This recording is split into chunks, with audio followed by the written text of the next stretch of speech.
नेताहरूलाई आर्यघाटमा पनि पदसहित जान पाए हैन, राजकीय सम्मान पाइन्थ्यो। त्यो लोभका कारण पनि मुलुक यो ठाउँमा पुग्या हो भन्छन्। यो सरकार आइसकेपछि उसले काम त देशको लागि गर्नु पर्यो नि। देश सर्वोपरि हो नि। व्यक्ति भने त अहिलेको प्रधानमन्त्री भन्नुहोस् या मन्त्री कोही पनि परिवर्तन हुन्छ कुनै बेला, यो त्यो त अवश्यम्भावी कुरा। त्यो त तपाईँहरू पनि हिजो त्यहाँ जो पनि परिवर्तन अहिले मुलुकछानमा लुकेर बस्नु भएको छ, उनीहरू पनि त्यही त होला। आफूले चाहिँ जम्मै बिगारेर त्यसलाई पिपाउने गाउँ बनाएर छोडिदिने। अहिले चाहिँ तपाईँलाई ठियाक्क चाहिए 35 वर्ष तपाईँहरूलाई खायो भने त्यही भएर हो नि त। त्यस्तो होइन। तपाईँ कति सालदेखि सांसद हुनुभयो? म 52 साल 51 सालदेखि सांसद हुनुभयो, ठिक। कतिचोटि मन्त्री हुनुभयो? म भएँ 4-5 चोटि। उप प्रधानमन्त्री हुनुभयो? एकपटक भए। गृहमन्त्री हुनुभयो? एकपटक। रक्षा मन्त्री हुनुभयो? एकपटक भए। होइन त? हो। यो 35 वर्षमा त एमाले, भीमरावल, केपी ओली यी मान्छेहरू त सत्ताको वरिपरि नै थिए। यिनलाई त्यति बेला यो जम्मै चिजले पोल्यो। त्यो बेलाका लिएका कार्यक्रम हेर्नुहोस् त। जनता कार्यान्वयनमा कुरा गर्दैछु म। त्यसको ब्याज खाइसक्नु भयो? म ब्याजको कुरा होइन। ब्याज खाइसक्नु होइन, ब्याजको कुरा होइन नि। जुन व्यक्तिले जुन बेला जिम्मेवारी लिन्छ उसले त्यो बेलाको कुरा गर्ने। ठिक छ त। म तपाईँलाई 51 आज चाहिँ सीमाकै कुरा म होइन, त्यो बेला सीमानाकै कुरा गर्छु। तपाईँले मेरो प्रधानमन्त्रीलाई अलिकति 51 क्रस बोर्डर अकुपेसनदेखि लिएर संसदमा बोलेको कुरा, म एकदम मेरो प्रधानमन्त्रीको कुरा उठाए पछाडि मैले जवाफ माग्नु पाउनु परेन? पर्यो। This is the prompt response from the Prime Minister. मलाई हाँसो लाग्छ यस्ता कुरा सुन्दाखेरि। बजेटमा त्यो कापीमा अङ्ग्रेजी शब्द लेख्दै गएको 4 पाना भरिसक्यो। आछा डाक्टर साहब, जबकि नेपालको संविधानले म एकछिन उहाँहरूको जेनेरेसन त आधा अङ्ग्रेजी नै बोल्छ क्या। उहाँहरूको जेनेरेसन त तपाईँ र म जस्तो बोल्दैन नि। म अङ्ग्रेजी बोल्न जान्ने हो र हैन? ऊ भीमब्रो आयो भन्ने जेनेरेसन हो क्या त्यो? त्यो के हो त भन्नु? त्यो के हो त? नेपालको संस्कृति, नेपालको आवश्यकता र नेपालको धरातललाई नबुझेर उडन्थ्यो भने त्यही त हो त। तपाईको पार्टीको कार्यक्रम गरेर जिन्दाबाद गर्थे नि त। जनताको कर खाएपछि त जनताको सेवा गर्नु परेन? हिजोसम्म अमेरिकाले दिएका कुन बजेट लिएर तपाईँहरूले चाहिँ कतिवटा परियोजना बनाउनलाई लिनुभयो? नोटमा राखेको छ। उता अमेरिकाले दिएको डलर भत्ता खाएर कति पटक अमेरिका घुम्न जानुभयो? यो मूर्खतापूर्ण उनीहरुको तर्क हो। अहिले आएर अमेरिकाले त्यो गुम्बामा चाहिँ सहयोग गरेको छ भन्ने नाममा विरोध गर्नु चाहिँ त्यो होइन, आफ्नै आङ कनाएर छारो उडाउनु। त्यो होइन, त्यो चाहिँ एकदम सतही मूर्खतापूर्ण प्रश्न हो त्यो। किन हो भन्दाखेरि कुनै पनि देशले चीनको पनि ऋण लिएको छ अमेरिकाले, तर चीनको पैसा लिएको हुनाले चीनले जे गर्यो त्यो ठिक छ भन्छ अमेरिका? कुनै पनि दुई देशको बिचमा अमेरिकाको नेपालको होइन, त्यही गुम्बा किन छान्नु पर्यो? त्यो भन्दा त पुरानो स्वयम्भू छ त, लुम्बिनी छ त, प्रश्न उठ्दैन। म के भन्नु खोज्दैछु भने लेखाइ त गुम्बाकै अपमान होइन, मेरो लेखाइले गुम्बाको अपमान गर्दैन। तपाईको पार्टी त अझ अहिले तपाईँ जुन पार्टीमा हुनुहुन्छ त्यो पार्टीले जनताका सम्पत्ति कब्जा गरेर झण्डा हालेर बस्यो। त्यो होइन, कुनै व्यक्तिले गरायो होला आफ्नो स्वार्थमा। अनि मैले त्यो भोलि होइन कस्तो विरोध गरेको थिएँ तपाईँलाई सम्झना होला नि। तर तपाईँकै नेताले खाए, त्यही त मैले अहिले तपाईँसँगै छन्। त्यही त मैले कति गलत भयो त्यो भनेको थिएँ। त तिनीहरूसँग गलतहरूसँग बस्ने पनि गलत हुन्छ भने कमी कमजोरी भयो भन्दैन, राष्ट्र छोडेर गएन नि, देश छोड्नुहोस् भने हो र? पार्टी भनेको कसैको कम्पनी होइन नि, व्यक्तिगत हो र कम्पनी, पार्टी भनेको। हुँदा यत्रो आलोचना गर्नुहुन्छ, अहिले त ओलीसँगै घाँटी मिलाउनका लागि तपाईँहरू चाहिँ उत्तरसिएर बस्नु भएको छ। नौजवानको कुरा गर्नु, धेरै जवान नयाँ जवान, म तपाईँलाई एउटा मात्र उदाहरण दिन्छु। त्यसले पर्याप्त उनीहरूको मनस्थितिमा कस्तो रहेछ भन्ने कुराको त्यसले छर्लङ्ग पार्छ नेपाली जनता। नेपाल बाहिरमा चाहिँ 80 वर्षको मान्छे, कहिलेकाहीँ 80 वर्षको मान्छे पनि यङ हुन्छ भने उमेरले मान्छे बुढो हुँदैन क्या? अनि हामीलाई बुढो भयो किन भन्नु? तपाईँहरूको त कर्म बुढो भएको। अनि के कर्म बुढो? मैले देशको पक्षमा बोल्दा मेरो कर्म बुढो भयो। अब अहिले त आफू हतगडी लाग्न तयार भएर बस्ने हो गए दिन। राष्ट्रिय स्वतन्त्र पार्टीका मान्छेले सुन्न नचाहने तपाईँले त्यसमा रोक्नु के हो भन्दाखेरि जहाँसम्म आरोपको कुरा छ नि, वर्तमान प्रधानमन्त्रीका सल्लाहकारको बङ्गलादेशको त्यति बेलाको चाहिँ त्यो भिओआइपी भनेको कल बाइपास गर्ने आरोप, अदालतबाट सजाय पाएको हेर्नुहोस्। तपाईँलाई किन आपत्ति? तपाईँहरू त हेरी हिँडेर जिक्नुहुन्थ्यो हिजोको दिन। अब हामी एकदम युवाले मात्रै देश सबै चलाउँछौँ, अर्को पुस्ता चाहिँदैन भनेर भनेको किन भन्ने कुरा हो भने त्यो त गलत भयो। तपाईँहरू मान्छे त्यसरी ल्याउनुहुन्थ्यो नि त डाक्टर साहब। तपाईँहरू त पार्टीको सदस्यता हेर्नुहुन्थ्यो, अनि त्यो उसको हात दुईटै हात हेर्नुहुन्थ्यो, कुन हातमा ब्रिफकेस छ भनेर। ब्रिफकेस हेरेको छ कि चाहिँ म त्यो भन्न सक्दिनँ, किनभने आफूले होइन तपाईँहरू त हेर्नुहुन्थ्यो। मैले आफूले देखेको एउटा काहीँ उता 50 लाख प्रिपेड अरे क्या।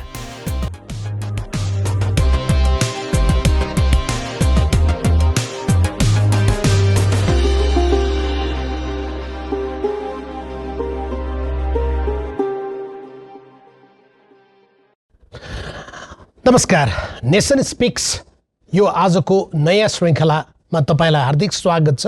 म राजेन्द्र बानिया। द नेसन स्पिक्समा हामी मुलुकका मुद्दाको कुरा गर्छौँ। मुलुकमा ज्वलन्त रूपमा अघि बढेका जो विषयहरू सरकारका तर्फबाट, राजनीतिक दलहरूका तर्फबाट र समग्र नागरिकका तर्फबाट सुल्झाइनु पर्थ्यो, त्यसलाई विषय बनाइनु पर्थ्यो र ती विषय मुलुकका लागि दीर्घकालीन, अल्पकालीन या तत्कालीन हितका विषयहरू छन्, ती विषय उठाउने गर्छौँ। हामी बहस गर्छौँ देशका बारेमा, हामी बहस गर्छौँ समाजका बारेमा, हामी बहस गर्छौँ स्वाभिमानका बारेमा, हामी बहस गर्छौँ माटोका बारेमा, हामी कुराकानी गर्छौँ देशवासीका बारेमा। आज देशको कुरा गर्दा पछिल्लो पटकको चुनावले जे प्रकारको जनादेश दिएको छ, गणतन्त्र पछाडि जे अवस्था अहिले सृजना भएको छ, वास्तवमै भन्यो भने नागरिकलाई नागरिक तहमा यसरी विभक्त गरिएको छ, एउटा अर्काका लागि सबै आलोचनाका शब्द सीमा नागेर खर्च गर्न सक्छ अनि सामाजिक सञ्जालको प्रयोग गरेर आफूलाई भन्दा जे चिजले चित्त दुख्थ्यो त्यो सबै कुरा अर्कालाई भन्दा बडो धेरै मक्ख पर्ने प्रवृत्ति विकास भएर गएको छ। समाज विकास भएको छ कि विनाशको बाटोमा गएको छ? मानिसको दिमाग आजको दिनमा सुसंस्कृत बनेको छ कि विकृत बनेको छ? हामी सबैको एजेन्डा यो देश, यो नेसन, यो राष्ट्र साँच्चै नेपाल बन्यो भने तपाईँ बन्ने होला, म बन्ने होला, हामी बन्ने होला। हामीले त्यो बाटोबाट किन सोचेनौँ? आधुनिक नेपालको झन्डै 76 वर्ष र हामीले लेखेका 7वटा संविधान र त्यो बीचमा हामीले गरेका निरन्तरका आन्दोलन, क्रान्ति या परिवर्तन, त्यसले जनतालाई चाहिँ के दियो? जनताले चाहिँ के प्राप्त गरे? आखिर सरकार जति मत प्राप्त गरेर आए पनि त्यो 2015 सालको 2/3 सरकार या 2082-83 को 2/3 सरकार, ती सरकारले जनताका पक्षमा काम गरेनन् भने तिनले प्राप्त गरेको मतको के अर्थ हुन्छ? आज कुनै कुरा हुनासाथ पुरानाले 35 वर्ष लुटेर खाने अनि हामीमाथि आलोचना, संस्थापनले यस प्रकारको जवाफ दिन सक्दैन र दिनु हुँदैन। राष्ट्रिय हितका विषयमा नागरिकले बारम्बार बोलिरहन पाउनुपर्छ, प्रश्न उठाइरहन पाउनुपर्छ। त्यसकारण हामी बोल्छौँ र सोध्छौँ। आजको द नेसन स्पिक्समा हामी सोध्छौँ डाक्टर भीम रावललाई, नेपाली कम्युनिस्ट पार्टीका नेता डाक्टर भीम रावल उप प्रधानमन्त्री, गृहमन्त्री रहिसक्नु भएको छ र जीवनको झन्डै 5 दशक राजनीतिमा व्यतीत गर्नुभएको छ। मुलुकको 62-63 को आन्दोलनको कुरा होस्, त्यस पछाडिको सम्झौताको विषय होस्, संविधान ड्राफ्ट गर्ने विषय होस्, या त्यो अगाडिको माओवादीसँगको 11 वर्षको सशस्त्र द्वन्द्वलाई समापन गर्ने विषय होस्, हरेक बेलामा नेतृत्वदायी र अग्रपङ्क्तिमा रहेर भूमिका खेल्नुभएका डाक्टर भीम रावलसँगै आज हामी कुराकानी गर्छौँ। स्वागत छ तपाईँलाई कार्यक्रममा। धन्यवाद। सबभन्दा पहिले त डाक्टर साहब, एउटा समय आउँदो रहेछ होइन, हामीले भदौ 22-23 अगाडिका दिन या तपाईँको नेकपा एमाले भित्रको असाध्य क्रियाशील दिन, सक्रिय दिन सम्झिने हो भने भीम रावल भनेको सञ्चार माध्यममा हेऱ्यो भने हरेक दिनको हरेक बुलेटिनमा काहीँ न काहीँ भीम रावलको अनुहार नआएको, भीम रावलको नाम नलिएको, भीम रावल समाचार नबनेको हुँदैन थियो। तर लामो समय नै कुर्न परेन, भीम रावलहरू समाचारमा देखिने, समाचारमा बोल्ने, समाचारमा सुनिने सबै ठाउँबाट छायामा परे। यस्तो पनि हुँदो रहेछ है? धन्यवाद। सबभन्दा पहिले त तपाईँहरूको यो कार्यक्रम नेसन स्पिक्स अर्थात् देश बोल्छ, म यसरी कुरा गर्न आउँदा मलाई धेरै खुसी लागेको छ। तपाईँहरूको यो कार्यक्रमको म सफलताको हार्दिक शुभकामना दिन चाहन्छु। तपाईँले दार्शनिक प्रश्न गर्नुभएको छ मलाई। संसार परिवर्तनशील छ, कुनै कुरा पनि स्थिर हुँदैन र उस्तै रहँदैन। र मैले पार्टीमा काम गर्दाखेरि पनि हाम्रो नेतृत्वमा उच्च मभन्दा माथि रहेकाहरूलाई मैले पटक पटक भन्ने गर्थेँ, हामी सदा सर्वदा अमर छैनौँ, हाम्रा पदहरू चिरस्थायी छैनन्। देशको सर्वोपरि हितलाई ध्यानमा राखेर हामी आफ्नो कर्तव्य पथमा अगाडि जाउँ, राष्ट्रलाई प्रधानता दिउँ, जनतालाई प्राथमिकतामा राखौँ, किनभने हामीले एक दिन पद छोड्नुपर्छ र प्रकृति, पृथ्वी, कुनै कुरा पनि स्थिर छैन भन्ने कुरा म भन्दै आएको हुँ। त्यो तपाईँको प्रश्न पनि त्यसैसँग सम्बन्धित छ। हो, तपाईँले भन्नुभएको भूमिकामा म कुनै बेला थिएँ।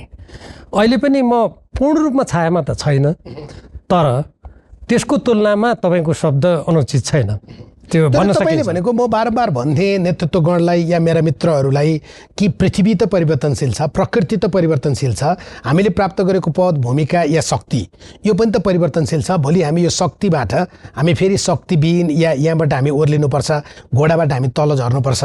नेपालको हकमा चाहिँ नेताहरूलाई आर्यघाटमा पनि पदसहित जान पाए होइन, राजकीय सम्मान पाइन्थ्यो। त्यो लोभका कारण पनि मुलुक यो ठाउँमा पुगे हो भन्छन्। त्यो मानसिकता पनि हो, तर मेरो अनुभवले अर्को धेरै संवेदनशील कुरालाई पनि हेर्छ।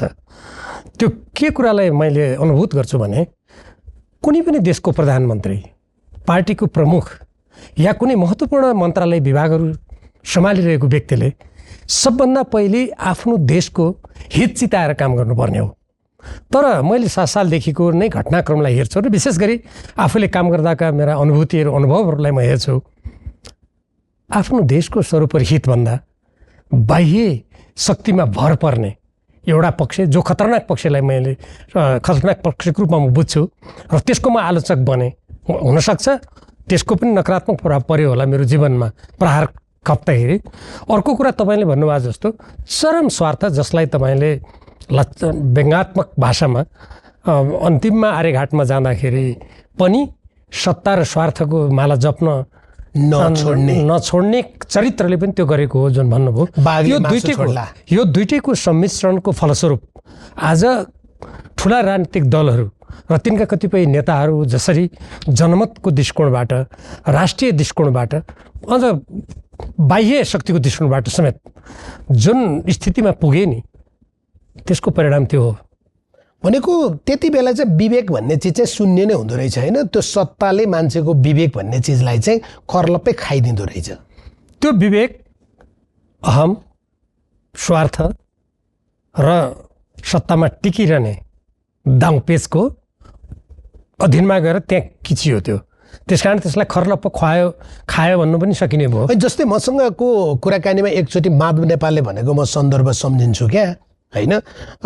भूमिगत कालमा कम्युनिस्ट राजनीति गर्दाखेरिमा प्रहरीले पक्राउ गरेर गाडीमा डोरीले बाँधेर त्यो डोरीलाई गाडीमा बाँधेर घिसार्दै लगेको आज हामीले सम्झिने हो भने त्यो कति पीडादायक। हामीले त त्यो त कसको मात्रै सुनेको भने त्यो अङ्गुर अमिलो छ भन्ने फ्याउरोको मात्रै सुनेको होइन, जसलाई चाहिँ डोरीले बाँधेर घिसार्दा उसले क्या मजा आयो भन्यो भनेर त्यस्तो कथा मात्रै सुनेको। तर हाम्रा नेताले त त्यो त वास्तवमै आफ्नै जीवनमा भोगाएछन्। त्यो त एउटा दृष्टान्त हो नि त। त्यस्तो दुःख पाएर राजनीतिमा आएकाहरू आज यति घृणाको पात्र पर्ने ठाउँमा समाजमा हिँड्दा मुख चाहिँ मास्क पनि अलि यतिसम्म छोप्ने खालको लाएर हिँड्नुपर्ने भयो नि। त्यो भयो किन भन्दाखेरि तपाईँले जुन कुरा भन्नुभयो नि, पहिले गरेका त्याग, बलिदान र निस्वार्थ जुन क्रियाकलापहरू थिए, ती सिद्धान्तहीन, गन्तव्यहीन, आदर्शहीन बाटो पछ्याएपछि ती पहिलेका सकारात्मक योगदानहरू पनि के भए? ओझेलमा फिका भए, ओझेलमा परे। र कतिपय कुराहरूलाई जनताले पहिले यस्तो गरेका थियो भनेर आज गरेका गलत क्रियाकलाप ठिक छन् भन्न सक्दैन नि। माफी गर्न पनि सक्दैन, माफी गर्नु पनि हुँदैन, गर्न पनि सक्दैन।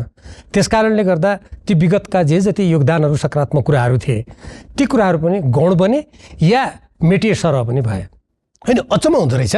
जस्तै तपाईँले एउटा स्ट्याटस हाल्नु भएको छ फेसबुकमा कि 1 रुपैयाँको डबलमा वर्तमान सरकारले सिक्कामा लोहघर गुम्बा होइन त्यो राख्ने, तपाईँले त्यसको पनि अलिकति पृष्ठभूमि भन्नुभएको छ र नेपालको नक्सा हटाउने यस्तो निर्णय हुँदैछ भने यसको यथार्थ के हो तिमी भन।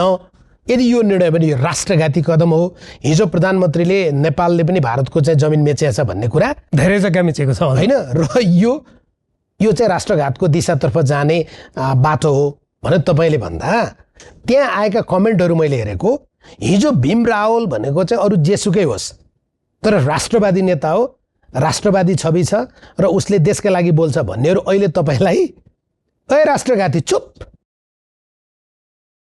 त्यो मलाई के लाग्छ भने नि, जब मानिस आफ्ना गल्ती कमीहरूलाई ढाकछोप गर्ने प्रयास गर्छ, तथ्य सत्य उसको पक्षमा हुँदैन, तर्क तथ्यमा टेकेर गर्न सक्ने अवस्था हुँदैन, त्यति बेला मेरो जीवनको अनुभवले के भन्छ भने, यो राजनीतिक जीवन मात्र होइन, मेरो सम्पूर्ण जीवनको अनुभवले के भन्छ भने, त्यति बेला मानिस पहिलो चरणमा गाली गलौजमा उत्रिन्छ, त्यसबाट पनि उसको आवेग रिस शान्त भएन भने भौतिक आक्रमणमा उत्रिन्छ। मेरो यो जीवनको अनुभव हो।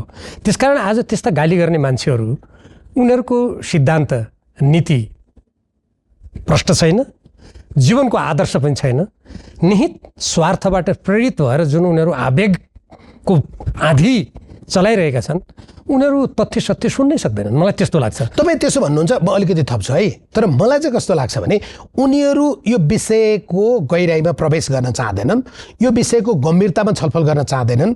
खालि यो कसले लेखेको छ, किनभने उनीहरूलाई तपाईँहरू भनेको चाहिँ यो 35 वर्षसम्मको लुटा हो, चुसा हो।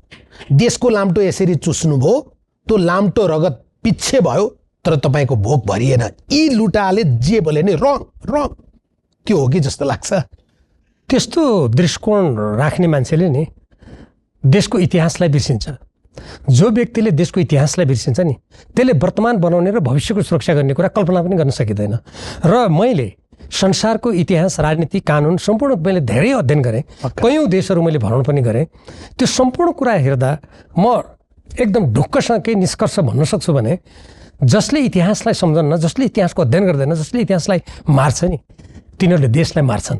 म यो प्रसङ्गमा किन जोडेको भने जब नेपाल कसरी अगाडि बढ्यो, 7 सालदेखि कसरी प्रयोगशाला बन्यो, इतिहासका प्रत्येक कालखण्डमा देश कस्ता कस्ता स्थितिबाट गुज्र्यो, त्यहाँ कुन कुन व्यक्तिले के भूमिका खेले भन्ने कुरा जसले हेर्न चाहन्न, बुझ्न चाहन्न, ती व्यक्तिहरूले यो शासन प्रणालीलाई हामी राष्ट्रको हितमा र जनताको हितमा लैजान्छौँ भन्ने कुरा अब यत्तिकै हावाको पछाडि कुद्नेहरूले त गर्लान्।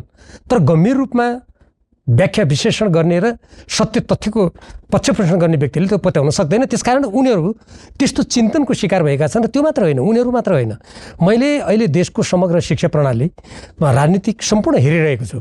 अहिले के छ, इतिहासको अध्ययन गर्ने, देशको संस्कृतिको अध्ययन गर्ने, भाषाको अध्ययन गर्ने, व्यक्तिको जीवनको अध्ययन गर्ने, आजको पुस्तालाई त्यो सिकाउने नेपाल कस्तो चरणबाट गयो, हाम्रो वैशिष्ट्य के हो, यो कुरालाई मारिँदैछ। त्यसकारण मैले समय समयमा भन्ने गरेको छु कि नेपालको नरम शक्ति जसलाई एउटा देशको रक्षाको लागि अत्यावश्यक हुन्छ भनेर कयौँ राजनीतिशास्त्री सुरक्षाविदहरूले भनेका छन्, त्यसलाई नै समाप्त गर्ने दुष्प्रयास भइरहेछ। र यो जुन तपाईँले अहिले भर्खर चर्चा गर्नुभएको जुन हावा हो नि त्यो हावा त्यतातिर परिलक्षित छ। यो निष्पक्ष रूपमा हामीले विश्लेषण गर्यौँ भने त्यो प्रश्न चाहिँ अहिलेको सरकार या अहिलेको सरकारको संरक्षण, सुरक्षा र तपाईँहरूमाथि जसरी दानवीकरण गरेर मान्छेहरू अघि बढिरहेछन् उनीहरू अन्ततः यो देशलाई विघटन गर्न चाहन्छन्। म 2-3टा उदाहरण दिन्छु यसमा। एउटा कुरा म 3-4वटा तथ्य राख्छु। ओके, यो सरकार आइसकेपछि उसले काम त देशको लागि गर्नु पर्यो नि, देश सर्वोपरि हो नि।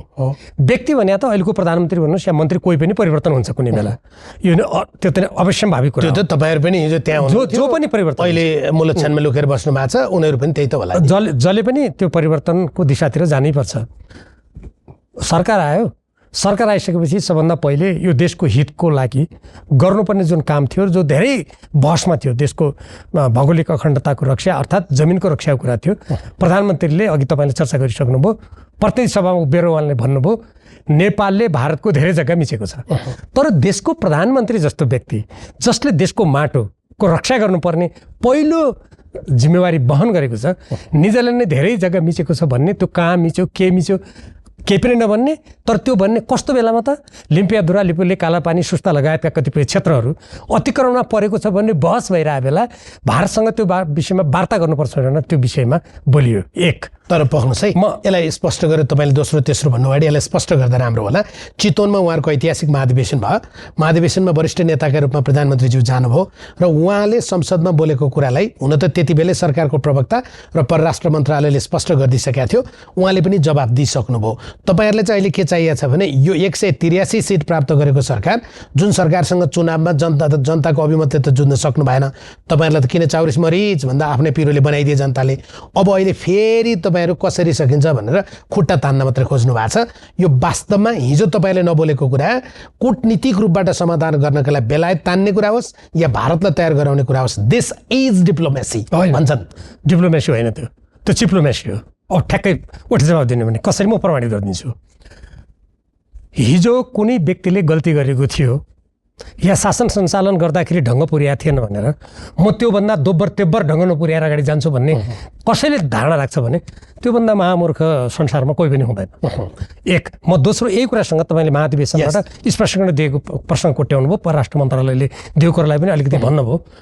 परराष्ट्र मन्त्रालयले के भन्यो, नेपालले उसले अङ्ग्रेजी शब्द प्रयोग गर्छ। मैले मेरो जीवनमा यो राजनीतिक काम गर्दाखेरि एउटा गजबको कुरा भेटेको छु। त्यो के हो भने जनतालाई नबुझ्ने, अलिकति सन्देहमा राख्ने, उनीहरूमा जिज्ञासा प्राप्त गरिदिने, क्या हो भनेर आफूलाई कुनै मान्छेले विचित्र रूपमा प्रयोग गर्नु पर्यो भने खास गरी सरकारमा बस्ने उच्च तहका मानिसहरूले अङ्ग्रेजी भाषा प्रयोग गरेको मैले भेटेको छु। अनि परराष्ट्र मन्त्रालयले पनि के भन्यो त, अरू सबै नेपाली भाषामा लेख्यो।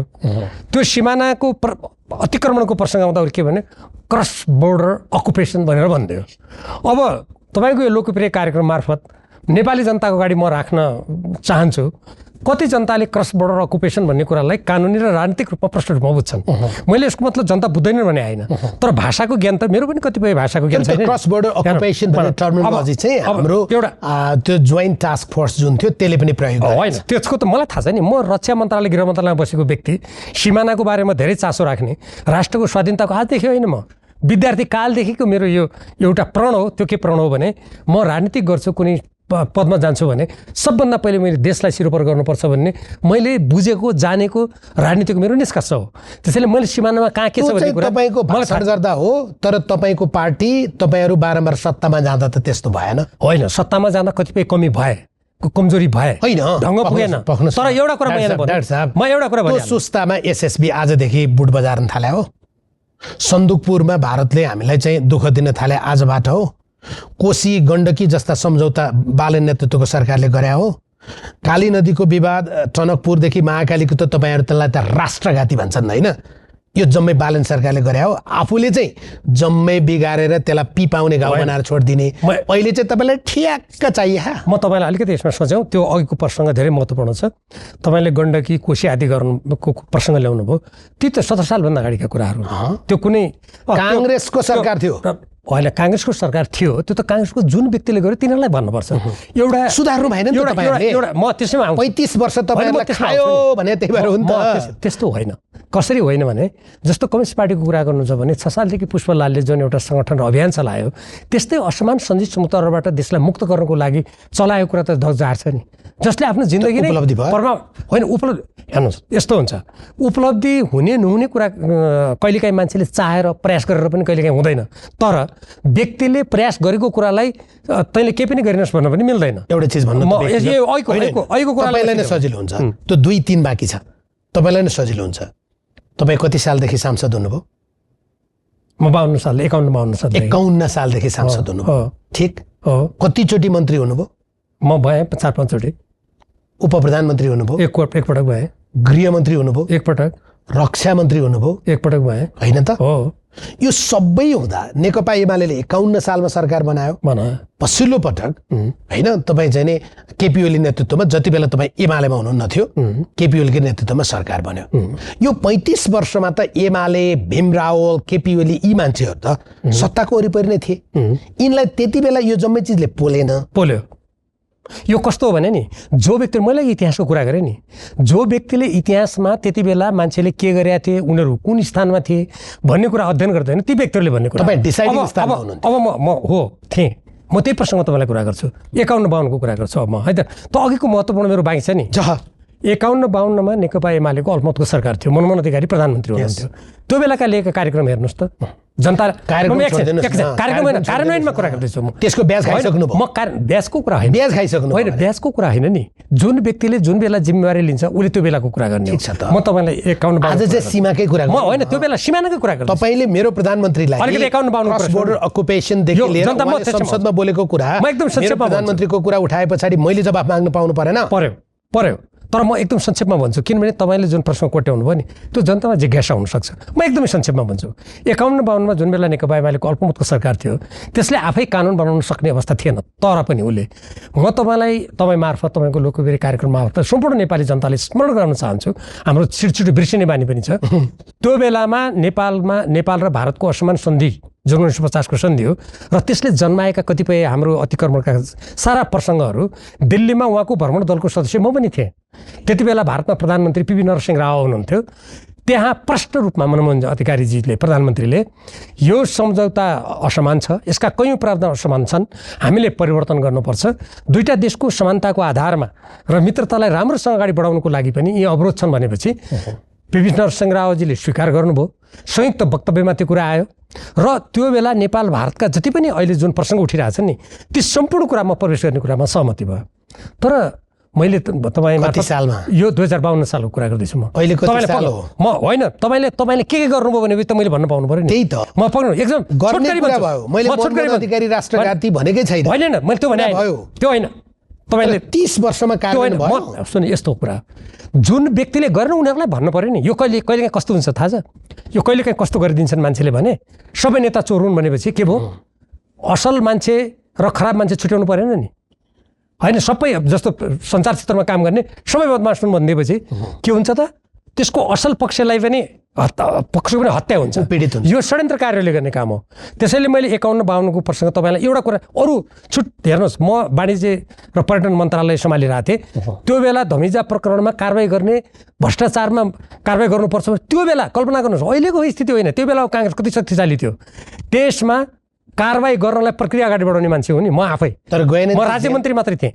हामी नि सरकारबाट हटेपछि दिनेश धमिजा ती चेजियरवालाहरु ती वाइट बडीहरु कोही गएनन्। वाइट बडी त उति बेला कुरा भएन, त्यति बेला धमिजा प्रकरण कुरा गर्दैछु। जब सरकारबाट हटेपछि त्यसको दोष त म टाउकोमा आउने कुरा भएन नि। पछि पनि अब एक व्यक्ति तपाईलाई राष्ट्रघाती भनेको छैन, प्रवृत्तिको कुरा होइन। म त्यति बेलाको प्रवृत्ति त्यस्तो हुन्छ नि, कुनै कुनै व्यक्ति चोर हुन्छ परिवारभित्र पनि, त्यो सम्पूर्ण परिवार चोर हो भन्न मिल्दैन। तर त्यसको प्रताडना भोग्छ। त्यो प्रताडना त हेर्नुहोस् यस्तो हुन्छ नि, आज जुन अहिलेको सरकारले गरिरहेछ नि, तपाईँलाई मैले भन्न बाँकी छ दुईटा बाँकी छ। त्यसको प्रताडना त देशले भोग्न थालिसक्यो अहिले नै। र त्यति बेलाका जो शीर्ष तहमा बसेका थिए, निर्णायक तहमा, म त एउटा तह मुनि निर्देशनभित्रै काम गर्नुपर्ने व्यक्ति थिएँ म। अनि अर्को कुरा के थियो भने 51-52 को अल्पमतको सरकार हो, जसले 9 महिनामा तपाईँ कल्पना गर्नुहोस् त्यो बेलाका इतिहासका पाना पल्टाउँ, त्यो कति लोकप्रिय थियो, त्यसले देशको सर्वोपरि हितलाई काम गर्यो कति थियो, त्यो त मान्छेले चर्चा गर्दैन। एउटा दोस्रो 55-56 जब माओवादी देशमा सशस्त्र विद्रोह भइसकेको थियो, गिरिजा प्रसाद कोइरालाजीको चुनावमा 5 महिना हामीले एमाले चुनाव सम्पन्न गर्नुको लागि, किनभने त्यो बेलाको विकराल स्थिति थियो। त्यो त अहिलेको मान्छेहरूले के विकराल स्थिति थियो, के सामना गर्नु पर्यो, उनीहरूलाई त त्यसले त्यति बेला कति कोही जन्मिया पनि थिएन होला, कतिलाई थाहा पनि छैन, इतिहास पढ्ने कष्टै गर्दैन त्यो स्थितिमा पर्छ। अब तपाईँ 62-63 को तपाईँले मलाई गृहमन्त्रीको कुरा गर्नु, म त्यसमा धेरै लामो कुरा त गर्ने समय हुन्न, म एकदम संक्षेपमा भन्छु। त्यो बेला देशमा जसरी जनअधिकारमाथि हनन भएको थियो, हेर्नुहोस् व्यक्ति कुरा म जान चाहन्न होइन, व्यक्ति आफैलाई बढाइ चढाइ जस्तो हुन्छ, म छोडिदिन्छु। त्यो बेलामा 62-63 पछि जब म गृहमन्त्री भएँ, म त्यो बेलाको जुन सरकार थियो 7वटा राजनीतिक दल थिए, त्यो कुनै बहुमत प्राप्त सरकार थिएन, देशमा संविधान थिएन, शान्ति प्रक्रियामा देश थियो। माओवादीका जति बेला पूर्व लडाकु भनेको थियो यो संयुक्त राष्ट्रसङ्घले, अब जनयुद्धका जनमुक्ति सेना भन्नुहुन्छ माओवादीको भाषामा, उहाँहरू शिविरमा हुनुहुन्थ्यो। त्यो शिविरबाट बाहिर ल्याउनु पर्ने दायित्व थियो। त्यो शिविरबाट बाहिर ल्याउने, सरकारको मातहतमा ल्याउने र देशमा 109 त सशस्त्र समूह थिए म गृहमन्त्री हुँदाखेरि, 109 सङ्गठित, जसको काम फिरौती उठाउने, जनतालाई दमन गर्ने, हत्या, यस्तो देश त्यस्तो थियो। राजमार्ग कस्तो थियो, एक ठाउँमा कुनै कुखुरा मर्यो भने घन्टौँ जाम हुन्थ्यो। ती सम्पूर्ण कुरा क्लियर गरेर देशलाई एउटा सुनिश्चित दिशा दिनुपर्ने काम थियो त्यति बेला। त्यो बेला कुनै बेला कहाँ पुल बनाउने कि कसलाई भ्रष्टाचारलाई कारवाही गर्ने त्यो स्थिति थिएन। तर त्यो आजको पुस्तालाई त्यो इतिहास पढ्न दिइँदैन। अनि त्यसकारण उनीहरूले अघि तपाईँकै शब्दमा भन्ने हो भने हामी जस्ता मान्छेहरू जुन त्यो बेला राष्ट्रलाई जोगाएर त्यस्तो सङ्क्रमण कालमा बाह्य हस्तक्षेप, भारतको नाकाबन्दी थियो, केपी ओली प्रधानमन्त्री हुनुभयो बेला त नाकाबन्दीको बेला भारत जस्तो शक्ति जो दक्षिणमा हाम्रो अन्तर्राष्ट्रिय कानुन बमोजिम नियमन नभएको सिमाना थियो, त्यस्तो बेलामा अडेर जानु भनेको कुरा सामान्य थिएन। आजका जस्ता प्रधानमन्त्रीका गोप्य रूपमा प्रधानमन्त्रीका सल्लाहकारलाई भारतको चाहिँ डोभाल अचित डोभाल उहाँको आफ्नो ठाउँमा देशको उहाँ सम्मानित व्यक्ति हुनुहुन्छ, मेरो त्यसमा भन्नु सुरक्षा सल्लाहकारलाई गोप्य भेट्ने, अरू देशमा भयो भने फर्किने बित्तिकै हतकडी लाग्छ। म अन्तर्राष्ट्रिय कानुन मलाई सबै थाहा छ नि विभिन्न देशमा के हुन्छ भन्ने कुरा हामीले कसरी सामना गऱ्यौँ भन्ने कुरा आजको पुस्तालाई पढ्न दिइँदैन। त्यो भइहाल्यो। डोभाल बेनको अब अर्को गृह मन्त्रालयको छ अलिकति भन्नु सीमानाको बारेमा धेरै तानेर यो सीमा चाहिँ हिजो तपाईँहरू त्यही सीमानासँग होइन म सीमानाकै कुरा गर्न अहिले म गृहमन्त्री हुँदाखेरि त्यति बेला यद्यपि त्यो बहुमतको सरकार उहाँहरूको जस्तो थिएन 7वटा राजनीतिक दल थिए मधेसी दलदेखि सबै थिए काङ्ग्रेस पनि थियो त्यस्तो बेलामा गृह मन्त्रालयबाट मैले एकैचोटि 3500 सशस्त्र प्रहरीमा भर्ना थपेर दरबन्दी थपेर सिमानामा सुरक्षा चौकीहरू थपेको थिएँ। त्यस्तो प्रतिकूल स्थितिमा पनि सीमा रक्षा भयो त सुरक्षा त त्यो एउटा राज्य भनेको त अभिक्षण उत्तराधिको मैले जे सुरक्षा नीति ल्याएँ मैले अझ त्यो सुरक्षा नीतिलाई त्यसपछि खाले कार्यान्वयन गरेर बेग्लै कुरा हो। त्यसकारण हामीले त्यति बेला केही पनि गरेका थिएनौँ अनि त्यसैले गर्दा अहिले हामीले भन्ने अधिकार पाउँदैनौँ भन्ने कुरा यो लोकतन्त्रमा कतिवटा पढ्नुभयो होमवर्क कतिवटा गर्नुभयो के थाहा जाँचमा फेल हुनुभयो होइन होमवर्क होइन नि त्यति बेला यदि हामीले नगरेको भए राष्ट्र त्यस्तो प्रतिकूल स्थितिमा जोगेर जान्थ्यो त भारतको नाकाबन्दी सामना गर्ने उहाँहरूका जस्ता प्रधानमन्त्रीको सल्लाहकार राति यहाँबाट चाहिँ गोप्य रूपमा अर्का देशको सुरक्षा कर्मीसँग राष्ट्रको शिर निहुराएर जाने स्थिति जस्तो हामीले काम गरिदिएको भए राष्ट्र त त्यही बेला जान्थ्यो। तपाईँ त्यसो नाकाबन्दीको बेला जान्थ्यो डाक्टर साहब तपाईँ त्यसो भन्नुहुन्छ। उहाँहरूको तर्क चाहिँ के छ भने जति बेला विक्रम मिश्री नेपाल आउन चाहन्थे त्यति बेला हाम्रो प्रधानमन्त्रीको एउटा नीति थियो म कुनै पनि राजदूतलाई हिजो जस्तो गरेर मध्यरातमा बालुवाटारमा भेट्दिनँ होइन। अझ हाम्रो त केसम्म दुःख छ भने अब तपाईँले म हो र भन्नुहोला तर मलाई अहिले पनि याद छ द्वारिका होटलमा हाम्रा प्रधानमन्त्री भइसकेका मान्छेहरू पनि एउटा राजदूतलाई भेट्नका लागि लाइन लाएर जान्थे। तत्काल विरोध गरेको थिएँ मैले होइन तर वर्तमान प्रधानमन्त्रीले त राजदूतहरूलाई लाइन लाएर एकै ठाउँमा भेट दिनुभयो होइन। भारतीय विदेश सचिवलाई भेट्नलाई इन्कार गरिदिनु भयो। त्यो सबैको बिचमा अब कम्तीमा पनि अलि व्यावहारिक भएर जानु पर्यो। अब अलि छिमेकीहरूसँगको सम्बन्धलाई व्यवस्थित गर्दै जानु पर्यो भनेर आफ्नो इन्भोय मार्फत उहाँलाई इन्फर्मल मिटिङ गरेर अब वातावरण सहजीकरण गर्दै हुनुहुन्छ। तपाईँलाई चाहिँ किन चित्त दुखेको? चित्त दुखे होइन म कूटनीति शास्त्रको विद्यार्थी हो। हेर्नुहोस् संयुक्त राष्ट्रको प्रणालीमा पनि म धेरै परिचित व्यक्ति हुँ। के हुन्छ भने कूटनीतिमा कुनै पनि देशले कुनै पनि ठाउँमा वार्ता गर्ने कुरा गर्ने भनेको आफ्नो राष्ट्रिय हितको साधना गर्नको लागि हो। कुनै भ्रमण पनि निश्चित कार्यसूची लिएर मेरो देशको लागि म यो गर्न जान्छु भनेर गर्ने हो।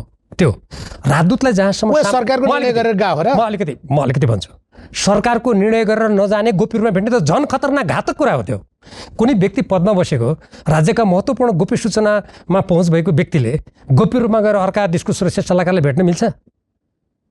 त्यो त मैले अघि भनिहालेँ अरू देशको अभ्यास। अहिलेसम्म कुमारबेनले मैले भेटेको हुँ भनेर स्वीकार गर्नु भएको छैन? खण्डन गर्नुहोस् न त। अहिलेसम्म प्रधानमन्त्रीज्यूले कुमारबेन गएर अझ डोभालसँग मिटिङ गरे हो भन्नु भएको छैन? म यहीँबाट भन्न चाहन्छु सरकारलाई चुनौतीका साथ यदि होइन भने हामी गएका छैनौँ भनेर उहाँहरू प्रश्न पार्नुहोस्। किन मौन? के लोकतन्त्रमा यस्ता गम्भीर कुरा उठाइसकेपछि चुप लाग्ने अधिकार हुन्छ? कानुनले त्यो छुट दिन्छ? दिन्न। म यही प्रसङ्गमा एउटा कुरा जोड्न लाग्छु महत्त्वपूर्ण रूपमा अघि छुट्यो। त्यो बेलाको प्रसङ्गको कुरा त्यति बेलाको देश कस्तो चरणमा थियो? 10 वर्षसम्म त देश सशस्त्र विद्रोहमा थियो। संयुक्त राष्ट्रसङ्घको जुन शान्ति कायम गर्नुको लागि टोली खटाइएको थियो अनमिन खटाइएको थियो होइन संयुक्त राष्ट्रसँग सङ्क्रमणकालीन यो व्यवस्था गर्न हेर्नको लागि। त्यस्तो परिवेशमा यस्तै खालको कहिले यो देशले धेरै जग्गा अर्का कब्जा गरेछ भन्ने कहिले आफ्नो गोप्य रूपमा मान्छे बाहिर भेट्न पठाउने अनि कहिले उहाँ जाने तामझामका साथ हामीले भयङ्कर गऱ्यौँ भन्ने अनि त्यो देशको त्यो पार्टीको सभापति प्रमुख व्यक्ति उहाँ रहेको बेला हाम्रो यहाँ देशभित्र त्यही देशका सुरक्षाकर्मीहरूले उनीहरूले परेड खेल्ने अनि हाम्रो देशमाथि हाम्रो हवाई सीमा मिचिएर त्यो देशका सैनिकहरू उड्ने अनि हाम्रो देशको एउटा महत्त्वपूर्ण निर्यात उत्पादन मध्ये चिया पनि हो अनि त्यसको उत्पादन नै रोक लगाउने अनि उहाँ बाजा के बजाउने भने त्यहाँ गएर हामीले गजब गऱ्यौँ। कूटनीतिमा यस्तो भनेको आत्मघाती जसरी त्यो खेलाडी फुटबल खेल्दाखेरि आत्मघाती गोल हान्छ नि त्यो आत्मघाती गोल जस्तो हो त्यो।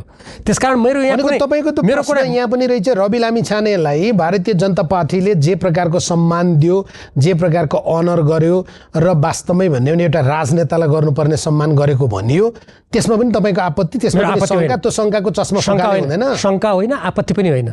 म के भन्न चाहन्छु भने 7 सालदेखि अहिलेसम्म मोहन शमशेरलाई नेहरूले त्यति बेला कति तोपको मलाई चाहिन्छ सलाई म त श्रीतिन महाराज भनेछ नि यहाँ 1950 को सन्धिमा हस्ताक्षर गर्नु भने जे 100 तोपको पनि सलामी गरिदिनु पड्काइदिनु चाहिने जति म शेरबहादुर देउबाजीको उदाहरण दिन्छु। अब रिसाउनु होला मैले यो भन्दाखेरि, तर इतिहासका तथ्यहरू साह्रै कटु र कठोर हुन्छन्।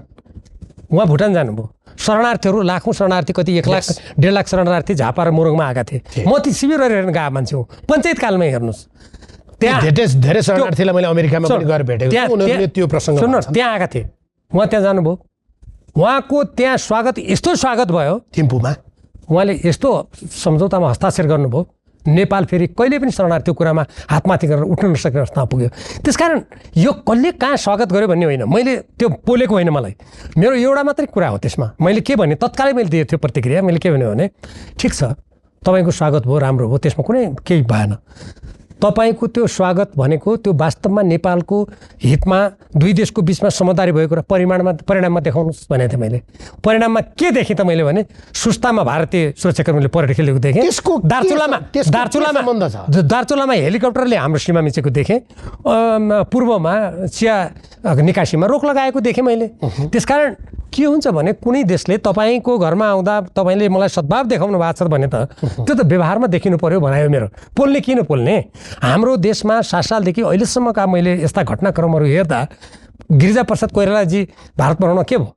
एसियाको महान नेता भनेर उहाँले गर्नु के भयो? नोबेल शान्ति पुरस्कार दिनुपर्छ उहाँले गर्नु के भयो त भारतमा गएर? टनकपुर सन्धि जस्तो घातक सन्धि गर्नुभयो। त्यसैले हेर्नुहोस्, अब चाहे चीन जाउन् भारत जाउन्, म कूटनीतिक शास्त्रको विद्यार्थी भएको हुनाले म के भन्छु भने कुनै पनि देशको परराष्ट्र मन्त्री, नेता, पार्टी सभापति जानु सक्छन्, जानु पनि पर्छ, त्यो जानुहुन्न भन्ने होइन। फेरि देशले राम्रो गर्ने, सम्मान दिने कुरा हाम्रो राष्ट्रको लागि खुसीको कुरा पनि हो। तर त्यो दाउपेचो कि कुट भनेको नेपालीमा बिख भन्ने अर्थ पनि लाग्छ। त्यो कुटनीति भनेको माउरीको कुट, गुलियो कुट पनि हुन्छ अछाई भाषामा मैले प्रयोग गरेँ। त्यो माउरीको कुट जस्तो कुट नभएर, खाँदा मिठो पनि लाग्ने नभएर त्यो कुट बिख जस्तो कुट हो। यो नछुट्याउन सक्ने मान्छेले म देश हाँक्छु, देशलाई माथि लगाउँछु भनेर दिने कुरा नि गफमा त होला, परिणाममा केही पनि भनेको तपाईँले त जनअभिमतको पनि यो त अपमानै भयो होइन? जनताले बालेन शाहलाई यो विधिका हिसाबले, संविधानका हिसाबले चाहिँ संसदबाट एउटा दलको संसदीय दलको नेताको रूपमा चयन गरेको हो, तर राजनीतिक रूपमा त उहाँलाई प्रत्यक्ष निर्वाचित कार्यकारी प्रधानमन्त्रीको शैलीमा निर्वाचित गरी पठाएको। जनताको त्यो विश्वास गलत भयो होइन? कसरी हेर्नुपर्छ भने नि हेर्नुहोस्, कुनै पनि कुरालाई त्यसको सतहमा के थियो, तल गहिराइमा के थियो, राम्ररी विश्लेषण गरेन भने मान्छे साह्रै छेपछिपे निष्कर्षमा पुग्छ। त्यस्तो कतिपय मान्छेहरूका जुन तर्कहरू आउँछन् नि, त्यसले विगतमा जे कमी कमजोरी भयो, राष्ट्रले जे क्षति बेहोर्यो, अब हामीले पनि त्यो बेहोर्न पाउनुपर्छ भन्ने बिन्दुमा पुर्याउँछ। पहिलेका राजनीतिक दलहरू, खास गरी नेकपाको बहुमतको सरकार बन्यो, नेपाली काङ्ग्रेस र नेकपा एमालेको बहुमतको झन्डै 2/3 कुरा उहाँहरूले एकदम यस्ता कुरा गर्नुभयो कि त्यो यहाँ भनेर साध्य नै छैन। म त उसै बेलाको म त आलोचक भएँ पार्टीबाट, त्यसैले त निष्कासनमा परेँ। मैले तथ्यमा बोलौँ, यस्ता कुरा नगरौँ भनेर मैले देशको हितमा बोलौँ, राति तपाईँले 12 बजे भेट्ने यस्ता सम्पूर्ण मैले तत्काल आलोचना गरेको छु। अनि त्यो जुन व्यवहार भयो नि, सत्ताको जुन खेल भयो स्वार्थको, त्यसको विरुद्धमा जनताले विकल्पको रूपमा मत दिए। मेरो त्यसप्रति पूर्ण सम्मान छ, कतै पनि त्यो अपमान गर्ने भन्ने प्रसङ्ग पनि हुनै सक्दैन। तर जनताले कुनै पनि व्यक्तिलाई विगतका कतिपय कुराहरूबाट वाक्क भएर एउटा विकल्पको खोजी गरेर कसैलाई समर्थन गर्नुको अर्थ निजले देशको सिमाना पनि खतम पार्ने, सुरक्षा खतम पार्ने, राज्य प्रणालीलाई भत्ताभुङ्ग परिदिने र राज्यका सबै कुरा मिचमाच गरिदिने। म भन्छु तपाईँले कुन मिच्यो भन्नु हो भने म 1-2 दिन प्रमाणसहित अहिले भनिहाल्छु। म सबै मिच्ने, जे मन लाग्यो त्यही गर्ने। मन्त्री परिषदका निर्णयहरू, एउटा औपचारिक संसद छ, त्यहाँ मन्त्री परिषद छ, त्यसको प्रणाली छ, त्यो गर्नुभन्दा आफूले चाहिँ फेसबुकबाट पैसा पनि कमाइन्छ क्या र मैले सुनेको होइन। अनि त्यसलाई अब अङ्ग्रेजी भाषाको कुरा आउँछ, मुद्रा आय आर्जन गर्ने प्रणाली।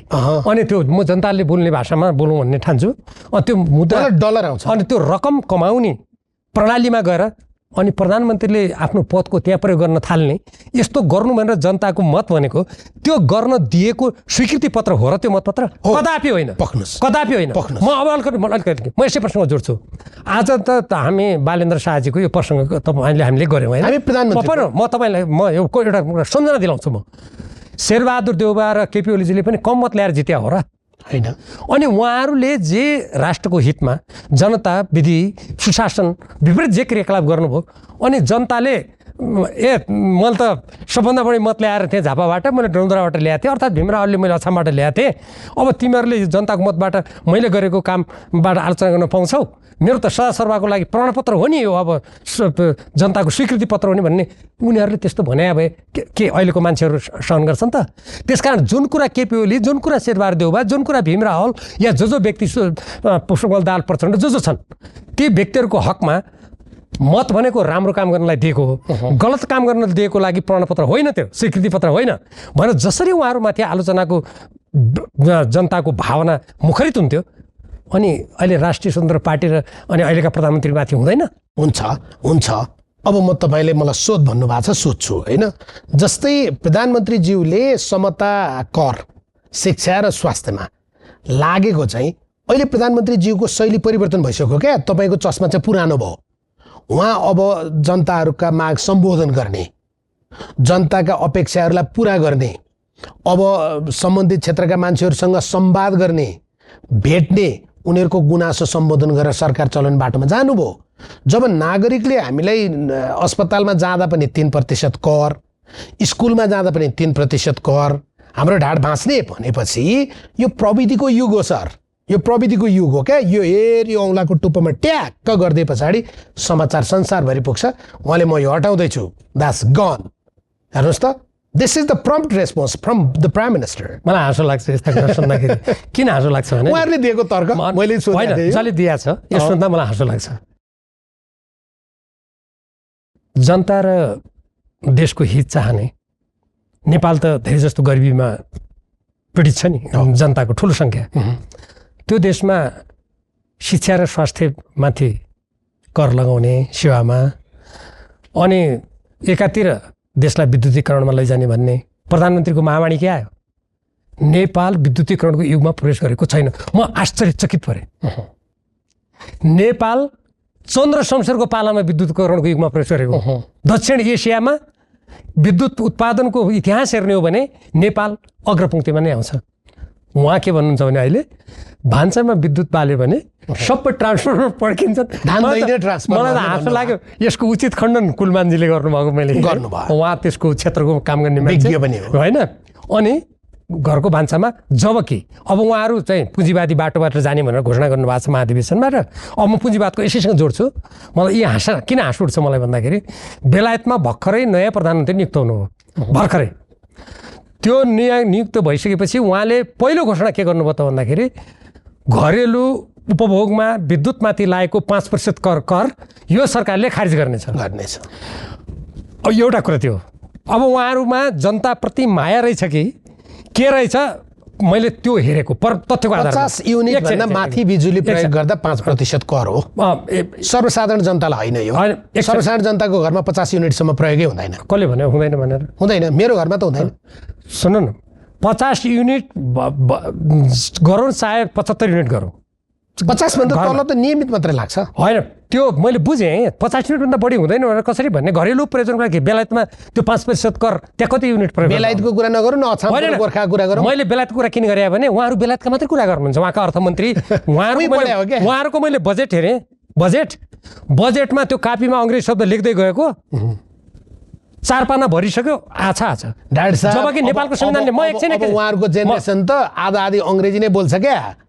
उहाँहरूको जेनेरेसन त तपाईँ र म जस्तो बोल्दैन नि। म अङ्ग्रेजी बोल्न जान्ने हो र होइन, ऊ भीम ब्रो आयो भन्ने जेनेरेसन हो क्या त्यो। त्यो के हो त बुझ्नुभयो? त्यो के हो त? नेपालको संस्कृति, नेपालको आवश्यकता र नेपालको धरातललाई नबुझेर उडन्थ्यो भने त्यही त हो त। यतिसम्म गरेको पाएँ मैले। कम्युनिकेट भाषामा नजानुहोस् भन्दाखेरि के अर्थ आउँछ? जब मान्छेले आफ्नोपन गुमाउँछ नि त्यो देश नै रहन्न। किन यो संसारमा यत्रो आफ्नो संस्कृतिमा त्यत्रो लगानी गरिरहेको छ त? अनि आज नेपाली सेनाले सौम्य शक्ति बढाउँ किन भन्छ त? मैले त्यसलाई नरम शक्ति भन्ने बुझ्ने भाषा तपाईँलाई सोधेको प्रश्न म त्यसैमा उत्तरमा जान्छु। प्रविधिको युगमा तपाईँहरूको पालामा जस्तो पहिला मन्त्रीमण्डलमा प्रस्ताव लैजाने, त्यो प्रस्तावमा छलफल गर्ने, 3 दिनसम्म डिबेट गर्ने, यता जनता मरिसके त्यस्तो होइन, प्रविधिको प्रयोग गरे। अब म त्यसो एउटा भनौँ, त्यसो भए यदि प्रविधिले प्रयोग गरी जुन व्यक्तिलाई जान लाग्छ तपाईँले मेसेज ट्यागको बटन जुन व्यक्ति होइन प्रधानमन्त्रीज्यू त्यही त यो त प्रधानमन्त्री पद्धति हो त्यो त प्रधानमन्त्री संसदमा 16 जना मन्त्री एकतिर उभिए पनि उहाँले लगेको प्रस्ताव पारित हुन्छ मैले बुझेँ प्रधानमन्त्रीले नि ल त्यसो भए संविधान किन चाहियो देशमा संसद किन चाहियो मन्त्रालयहरू किन चाहिए अनि सल्लाहकारका डफा के लागि चाहिए त उहाँको मनमा जे लाग्छ सुझ्दा भए भयो नि त त्यस्तो हुँदैन राज्य प्रणाली भनेको यति संवेदनशील हुन्छ यसका सुरक्षा यसका प्रक्रियागत कुरा यसको प्रणालीगत कुरा यसलाई प्रधानमन्त्री र महत्त्वपूर्ण यो जम्मै चिजलाई कहाँ असर गर्यो पछि त मन्त्री परिषद बैठक बसेर त्यसलाई पारित गर्नुभयो त उहाँहरूले असर कसरी गर्दैन भन्दाखेरि किन गर्छ भन्दाखेरि यो त एउटा उदाहरण भयो हो कुनै व्यक्ति तपाईले संविधान चाहिँदैन संविधान मिथ्या छ विधि मिथ्या छ भन्नुभएको छ त्यो पनि भन्नु न आफ्नो हातमा अधिकार आउने बित्तिकै जे मन लाग्छ त्यो म प्रयोग गर्छु मेरो फाइदा जे हुन्छ मैले जुन बेला सोच्छु त्यो गर्छु भन्यो भने त्यो व्यवस्था प्रणाली भनेको तानसाई प्रणाली के मन लागि गर्यो वर्तमान सरकारले के मन लागि गर्नुभयो म एक भन्छु प्रधानमन्त्रीले गरेर संसदमा देशको विरुद्धमा नेपालले भारतको जग्गा धेरै मिचिया छ भन्नुभयो एक दुई प्रतिनिधि सभाको नियमावली नेपालको संविधान कानुन र यो संसदीय प्रणाली जुन हामीले अपनाएका छौँ नि कि त्यो खारेज गर्नु पर्यो के संविधान खारेज गर्नु पर्यो उहाँ संसदप्रति उत्तरदायी हुन उहाँले छोडिदिनु भयो त्यहाँ गएर बोल्दा जानुहुन्छ आजकल त्यो गएर हुन्न त्यहाँ चाहिँ संसदमा उठेका कुराहरू न त किन राखेको त प्रश्न उत्तर किन राखेको सुन्ने समय किन राखेको त्यो जनउत्तरदायी प्रणाली हो त्यो उहाँले किन गर्नु भएन दुई तेस्रो कुरा अघि भनिहालेँ त्यो लामो गर्दिनँ गोप्य रूपमा आफ्नो सल्लाहकारलाई पठाएर एउटा राष्ट्रको स्वाधीनता उहाँले किन त्यो गर्नुभयो त्यो तेस्रो कुरा चौथो कुनै पनि देशको शासन प्रणाली त्यहाँको कर्मचारी प्रशासन त्यहाँको सुरक्षा निकाय त्यहाँको गुप्तचर यो सम्पूर्ण प्रणाली बलियो भयो भने मात्रै त्यो देश बलियो हुन्छ ओके अब उहाँहरू अहिले के नीति लिँदै हुनुहुन्छ भन्दाखेरि जो अनुभवी कर्मचारी छन् नि ती कुनै पार्टीले नियुक्त गरे होइन नि लोकसेवाबाट धेरै प्रतिस्पर्धाबाट मेहनत गरेर परीक्षा उत्तीर्णै गरेर आएका हुन् र जसलाई अधिकृत हुँदादेखि या कोही नासुबाट खडदारबाट पनि होला उहाँहरूलाई प्रशिक्षण शिक्षा दिन देशले त्यहाँ धेरै ठुलो लगानी गरेको हुन्छ हेर्नुहोस् त्यो बिन्दुमा पुर्याउन त्यस्ता अनुभवी व्यक्ति चाहे विदेशीसँग वार्ता गर्नु चाहे यहाँ कानुन निर्माण गर्ने अब तिनीहरू सबलाई निकाल्दिने रे त्यो कुनै राष्ट्र निर्माणको देशको होइन किनभने तिनीहरू सोधेको कुराको जवाफ पख्नु न तपाईँले तिरेको कर मैले तिरेको करबाट तलब खान्थे तर तपाईँको पार्टीको कार्यक्रम गरेर जिन्दाबाद गर्थे नि त जनताको कर खाएपछि त जनताको सेवा गर्नु परेन कर्मचारी जुन उहाँहरू सहसचिव लगायत कति व्यक्तिलाई निकाल्ने भनेको थियो कसले जिन्दाबाद गरिरहेको छ तिनीलाई त कारवाही गर्ने कानुन होला नि अनि के ती व्यक्तिहरू पार्टीले भर्ना गरेका हुन् र म लोकसेवाबाट आएका विधिवत उत्तीर्ण गरेर आएका व्यक्तिको कुरा गर्दैछु त्यो कुनै पिनेको क्या घुन पिसियो त त्यो घुन पिसिने कुरा होइन नि यो राज्यका महत्त्वपूर्ण सुरक्षा निकाय कर्मचारी प्रशासन र जुन प्रणाली हुन्छ नि राज्य भने यत्तिकै हावामा बलियो हुने होइन त्यसलाई कमजोर पार्नको लागि जसरी मातृका प्रसाद कोइरालाले 2007 सालको परिवर्तनपछि सेनाको एउटा ठुलो हिस्सालाई निकालिदिएर विदेशी शक्तिको इसारामा त्यहाँदेखि नेपाली सेना दक्षिण एसियामा कमजोर होइन नि कमजोर पारे गर्यो इतिहास हाम्रो सबभन्दा त्यहाँ हेर्नुहोस् हो यो अर्को हेर्नुहोस् यो कुनै देश भक्ति पूर्ण रूपमा धारणा राख्ने व्यक्तिले यो गर्दैन अब अर्को कुरा भन्छु नेपाल चीन र भारत जस्ता विशाल देशहरूको बिचमा छ जसलाई हामी एकदम संवेदनशील भूराजनीति भन्छौँ यस्तो स्थितिमा नेपालले चीनसँग पनि सुमधुर सम्बन्ध कायम गर्नुपर्छ भारतसँग तर्कको आधारमा सार्वभौम समानताको आधारमा र पारस्परिक हित र सम्मानको आधारमा त्यो गर्नुपर्छ हाम्रो नेपालको संविधानको धारा 51 ड मा त्यो कुरा भनेको छ कि त्यो खारेज गर्नु पर्यो होइन भने त्यो मान्नु पर्यो नि अब के भयो उहाँले पहिलोचोटि नेपालको इतिहासमा अन्तरिम सरकारलाई पनि दलाइ लामाले बधाई दियो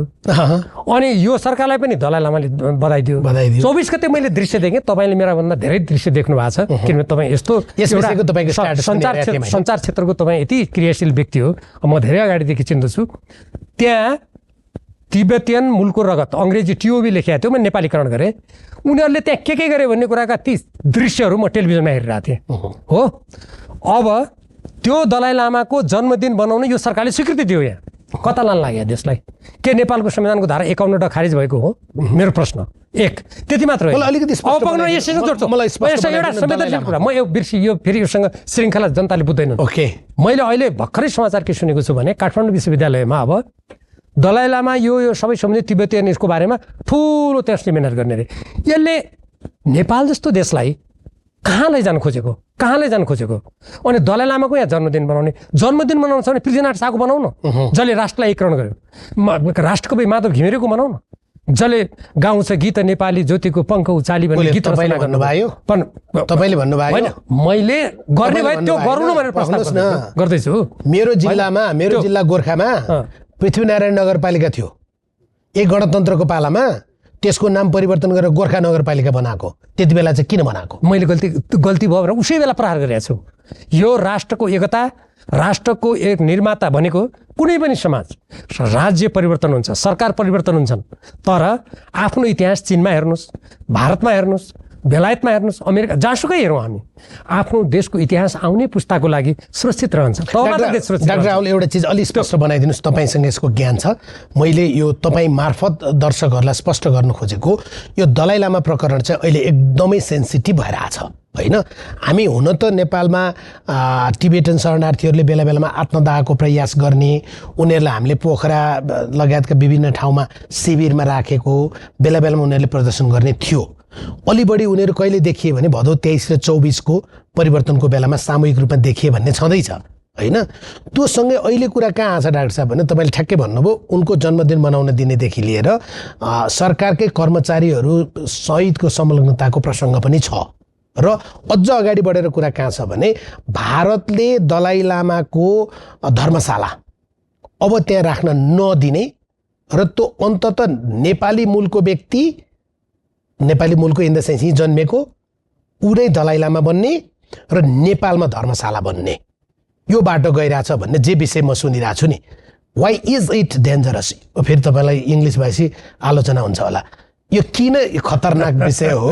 यो किन खतरनाक विषय हो? यसलाई अलिक स्पष्ट बनाइदिनु न।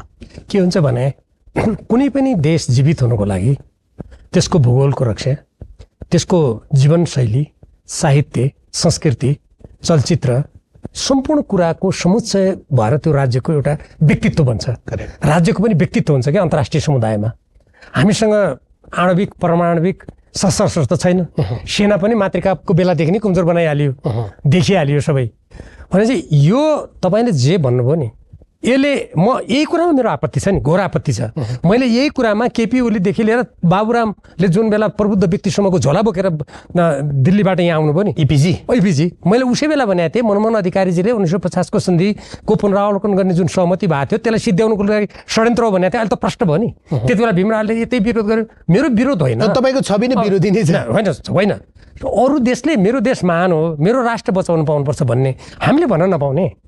अनि यो हामीले भन्दाखेरि फलानु देशको विरोधी हो भने त्यो भाषा किन बनाइएको हो भने त्यसलाई चुप लगाउनुको लागि।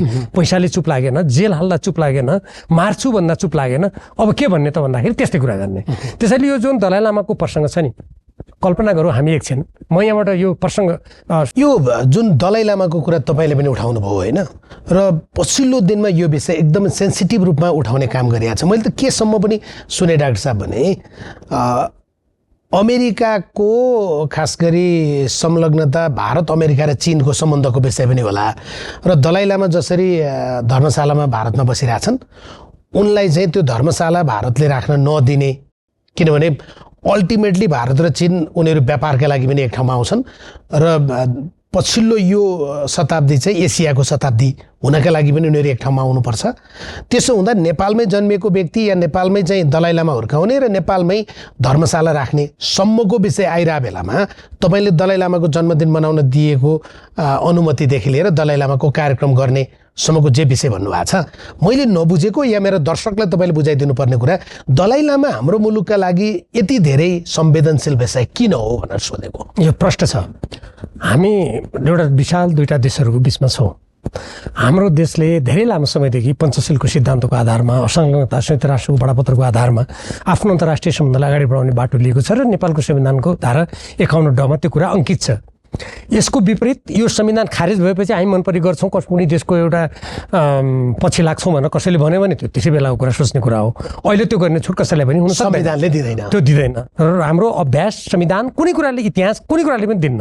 अब यो किन संवेदनशील भयो भन्ने कुरा, जस्तो उदाहरणको लागि हामीले भारतको छेउमा बसेर पन्जाबका खालिस्तानलाई स्वतन्त्र पन्जाब बनाउने, नागाहरूको मिजोरममा, आसाममा स्वतन्त्र देश बनाउने भन्यो भने भारतको प्रतिक्रिया के होला? अनि तिब्बत स्वतन्त्र देश चाहिन्छ भनेर यहाँका प्रधानमन्त्रीलाई शुभकामना दिने, प्रधानमन्त्रीले मुखमा पट्टी बाँधेर बस्ने अनि दलाई लामाको यहाँ जन्मदिन मनाउने, यस्तो कुरा गर्नुको अर्थ भनेको के हुन्छ भने स्वतन्त्र तिब्बत अलग चीनबाट छुट्याउने कुरा हुन्छ। अब चीन जस्तो आज मैले भनिरहनु पर्दैन, संसारको यत्रो ठुलो शक्तिशाली देश, हाम्रो सिमानामा रहेको देश, जसले पञ्चायतकालदेखि आश्रममा हाम्रो देशको भौतिक संरचना हामीलाई आत्मनिर्भर बनाउनको लागि गरेको योगदानको कुरा गर्ने हो भने फेरि मलाई त चीन समर्थक भन्ने बेर छैन हैन। जसको सबभन्दा पछिल्लो उदाहरण त अहिले खण्डहर हुन लागेको छ अन्तर्राष्ट्रिय सभा भवन। हामी कयौँ वर्षसम्म त्यसैमा सांसद भएर बसेर गुजारा चलायौँ। म एउटा उदाहरण दिन्छु, अरू पनि थुप्रै कुराहरू थिए, त्यता म जान चाहन्न अहिले। अनि त्यस्तो शक्तिशाली मुलुकसँग वैरभाव गरेर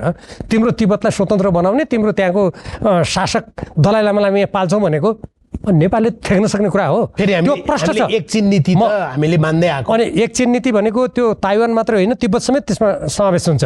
र चीनको अखण्डता, सार्वभौमसत्ता, भारतको अखण्डता, सार्वभौमसत्ताको विरुद्धमा नेपाल जस्तो देश जो सैनिक दृष्टिकोणबाट, सामरिक दृष्टिकोणबाट, यसको अरू आर्थिक विकासको दृष्टिकोणबाट त्यो कुनै प्रतिस्पर्धा गर्ने स्थितिमै छैन अहिले। अनि त्यो देशसँग गम्भीर सुरक्षा सामरिक क्षेत्रमा प्रवेश गरेर अनि देशलाई सङ्कटमा लैजाने भनेको कुरा त राष्ट्रघाती कदम बाहेक त केही पनि हुन सक्दैन। अनि दलाई लामा हाम्रो लागि महत्त्वपूर्ण के कारणले हुन्छ? यदि कसैले मान्छ भने त्यो दुईटा कारणले मात्रै हुन्छ। एक, दलाई लामालाई जुन शक्तिले संरक्षण गरिरहेको छ र यहाँ गुम्बाको नाममा जसरी डलर पानी बगिसर बगिरहेछ, कि त ती शक्ति राष्ट्रहरूको पिछलग्गो हुनु पर्यो, पिठ्ठु हुनु पर्यो। मैले सरकारको सम्बन्धमा कुरा गरेँ, म सरकारकै कुरा गर्दैछु त, सरकारसँग जोडेर त हो त।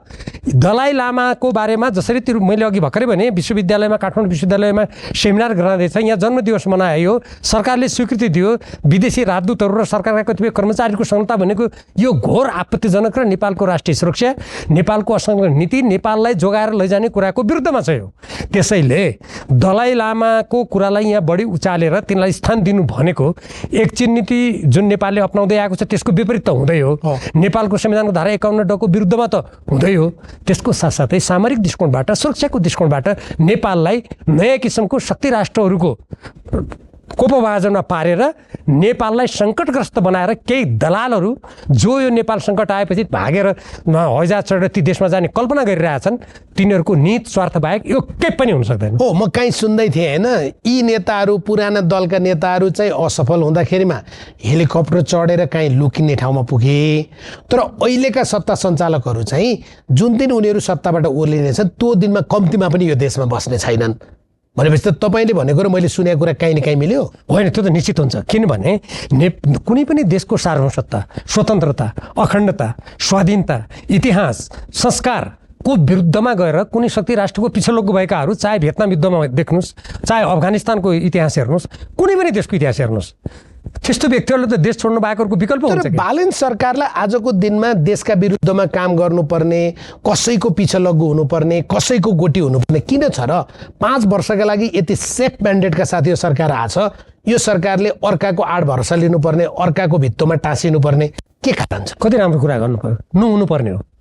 तर तपाईँ र मेरो इच्छाभन्दा कहिलेकाहीँ के हुन्छ, तथ्य पर हुन्छ क्या। न तपाईँको भनाइले त्यो छोपिन्छ हामीले भने जस्तो ठाउँमा आउँछ, न मेरो भनाइले। म अघिदेखि भन्दैछु, मैले कोट्याएको 2-3 कुरा फेरि यही प्रसङ्गमा साह्रै महत्त्वपूर्ण छन्। अनि दलाई लामाको जन्मदिन मनाउनु स्वीकृति किन दिनु पर्यो? के आइपर्यो त्यस्तो? म पनि त गृहमन्त्री थिएँ त्यति बेला पनि त गर्न खोजेको थियो। मैले त्यो गर्नेहरू सबलाई तपाईँहरू शरणार्थी हो, हामीले माया गरेर राखेका छौँ। त्यो बाहेक एउटा शरणार्थीले गर्ने कि अमेरिका, रुस जहाँ शरणार्थी जान्छन् त्यहाँ अन्तर्राष्ट्रिय कानुन, त्यहाँको कानुन जे हो चटपटाउनु पाइँदैन भनेर मैले भने मान्छे त यहीँ छु त म, के भयो त? त्यसकारण मलाई पनि त त्यति बेला अमेरिकन, भारत सबैले कुरा गऱ्यो होला नि मसँग। मैले के भने मेरो देशमा मेरो देशको कानुन लागू हुन्छ, तपाईँहरूको देशलाई जसरी तपाईँहरूको देशको माया छ, तपाईँहरूको सार्वभौमसत्ता, स्वतन्त्रता, सामरिक सुरक्षाको जति तपाईँहरूलाई चिन्ता र सरोकार हुन्छ, मलाई त्यति नै हुन्छ भनेपछि कुनै त्यसपछि वचन मैले सुन्नु परेन। त्यसैले त्यो उहाँहरूलाई आवश्यक नहुनु पर्ने हो भन्ने म पनि ठान्छु। तर सिक्काको चुच्चे नच्का हटाउने, अनि ल्याएर verified भएको छैन। होइन आइसक्यो नि, भनिसक्यो त सरकारको मान्छेहरूले। राष्ट्र ब्याङ्कले प्रस्ताव पठाएको थियो, अर्थ मन्त्रालय गएर प्रस्ताव आएको थियो, अहिले क्याबिनेटले गरेन। किन गरेन? विरोध भयो नि त।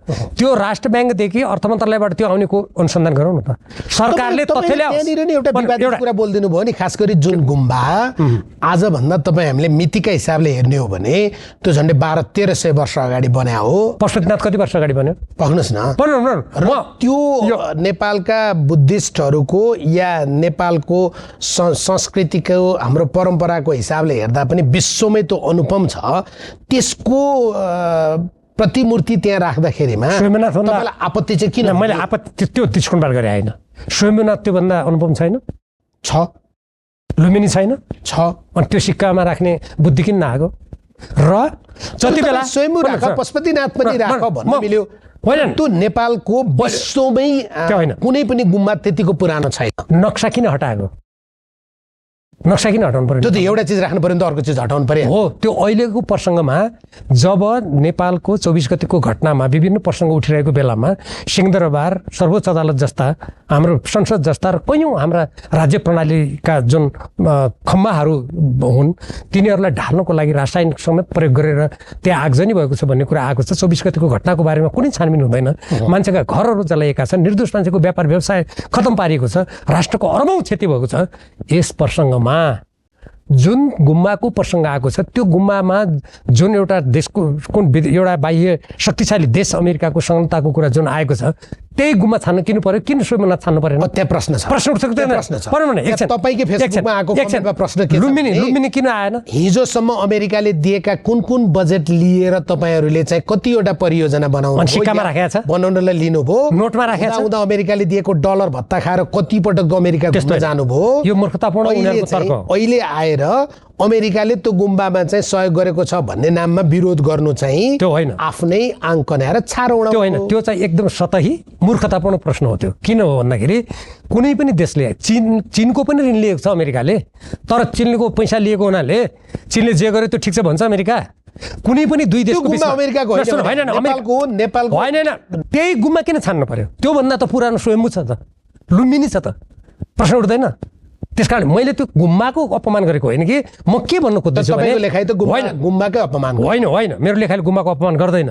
मैले के भनेको छु भने नेपालको सिक्काबाट जुन नेपालको भूभाग जमिनको रक्षाको लागि, त्यसको सुरक्षाको लागि, जनतामा चेतना जगाउनको लागि जुन सिक्कामा राखेको छ त्यो हटाएर जुन यहाँ अमेरिकाको त एमसिसी तपाईँलाई थाहा छ, एसपिपी भनेको राज्य साझेदारी कार्यक्रम, मिलेनियम च्यालेन्ज कर्पोरेसनले दिएको रकम जहाँ नेपालको संविधान कानुन, त्यसको लामो कुरा छ, मैले कैयौँचोटि बोलिसकेँ, अहिले यहाँ समय पनि छैन। ती कुरामा प्रवेश गरेर यहाँ विवादास्पद भइरहेको र दलाइ लामाको प्रसङ्ग आइराखेको, दलाइ लामाले यहाँ शुभकामना दिइराखेको, सरकारले मुखमा मौनता साँधिराखेको, नेपालको संविधानको धारा उल्लङ्घन भइराखेको प्रसङ्गमा त्यो आउँदाखेरि मैले त्यो प्रश्न उठाएको।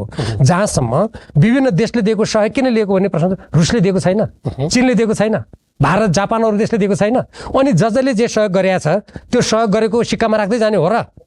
त्यो सिक्कामा राख्ने गरेका कारण राखे होइन। नेपालको एउटा विश्व सामु चिनाउनु पर्ने हाम्रो एउटा सम्पत्ति, त्यस्ता चिनाउनु पर्ने त धेरै होला नि नेपालमा। अनि नेपालमा सम्पदा छैन, म अछामको वैद्यनाथ क्षेत्र किन नराखे? म यहीँबाट प्रश्न गर्छु। त्यो पनि आउला आउनु त आउला भनेर हुन्छ र? अहिले जुन प्रसङ्गमा जे कुरा राख्दाखेरि हाम्रो अहिले जे जनताको बिचमा जुन कुरा प्रश्न उठेको छ त्यसलाई प्रश्रय दिँदाखेरि, जस्तो भन्नु दलाइ लामाको कुरा अहिले किन यति दलाइ लामासँग जोडेर आउँछ नि त यो त?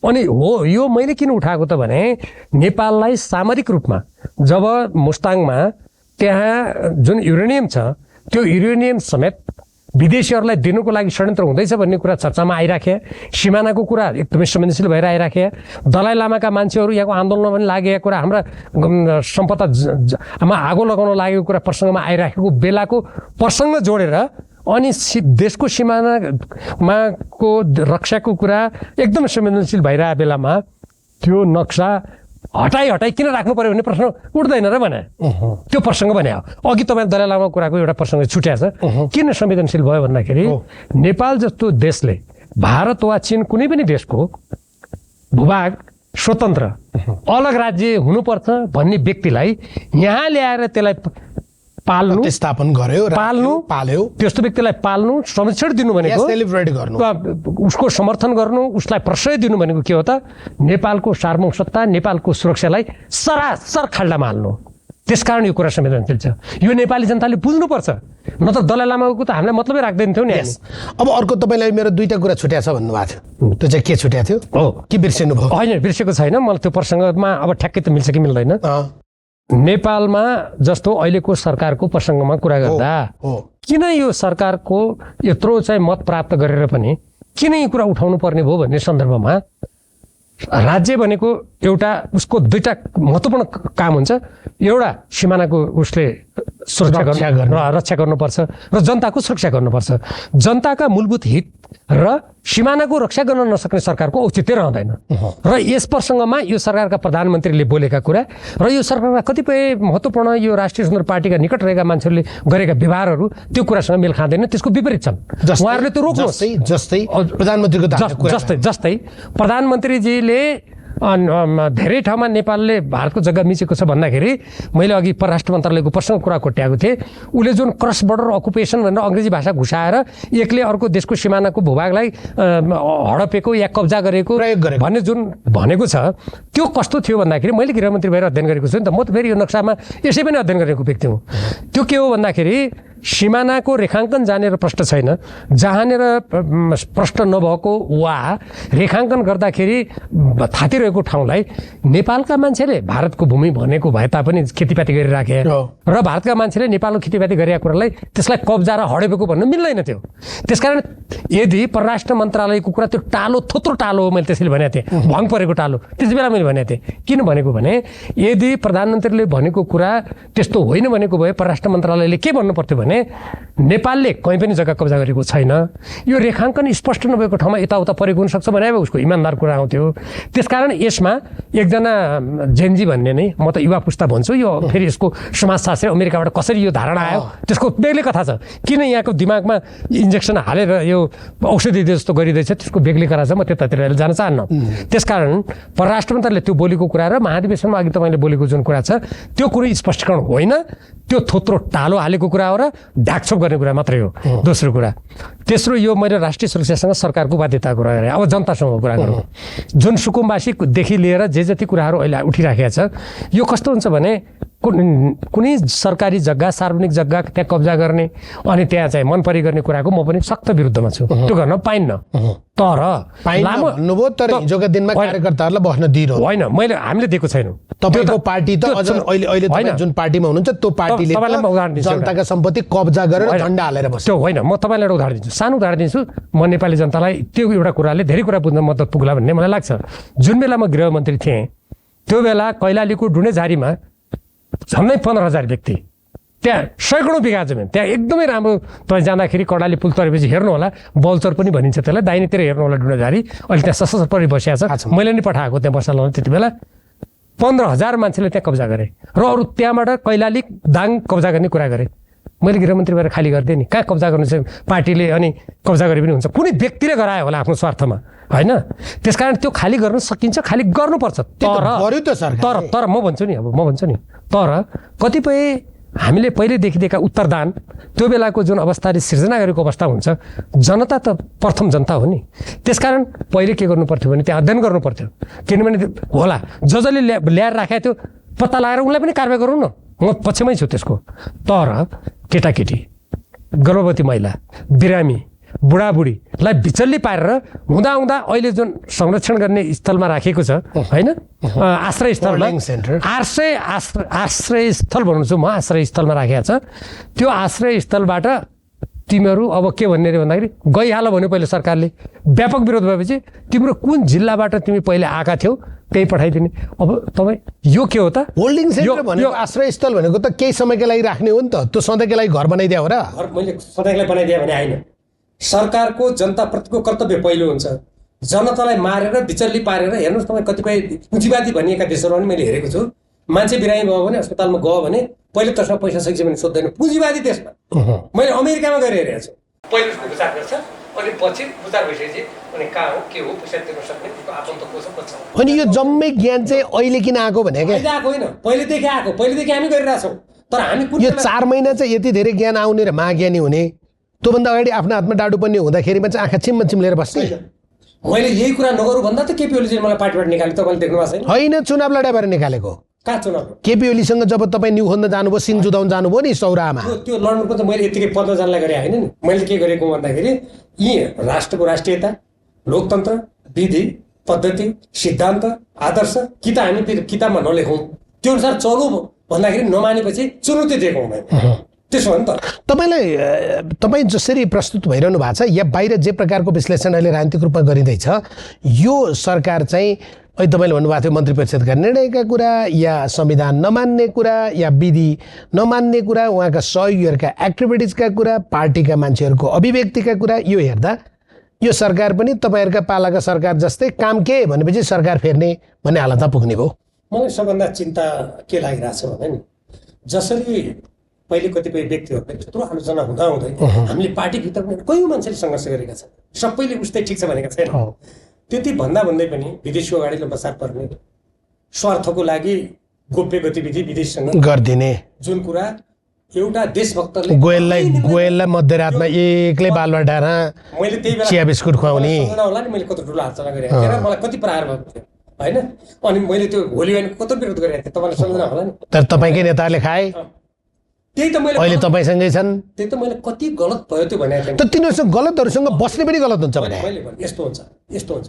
यो देशमा कमी कमजोरी भयो भन्दैन, राष्ट्र छोडेर गएन नि।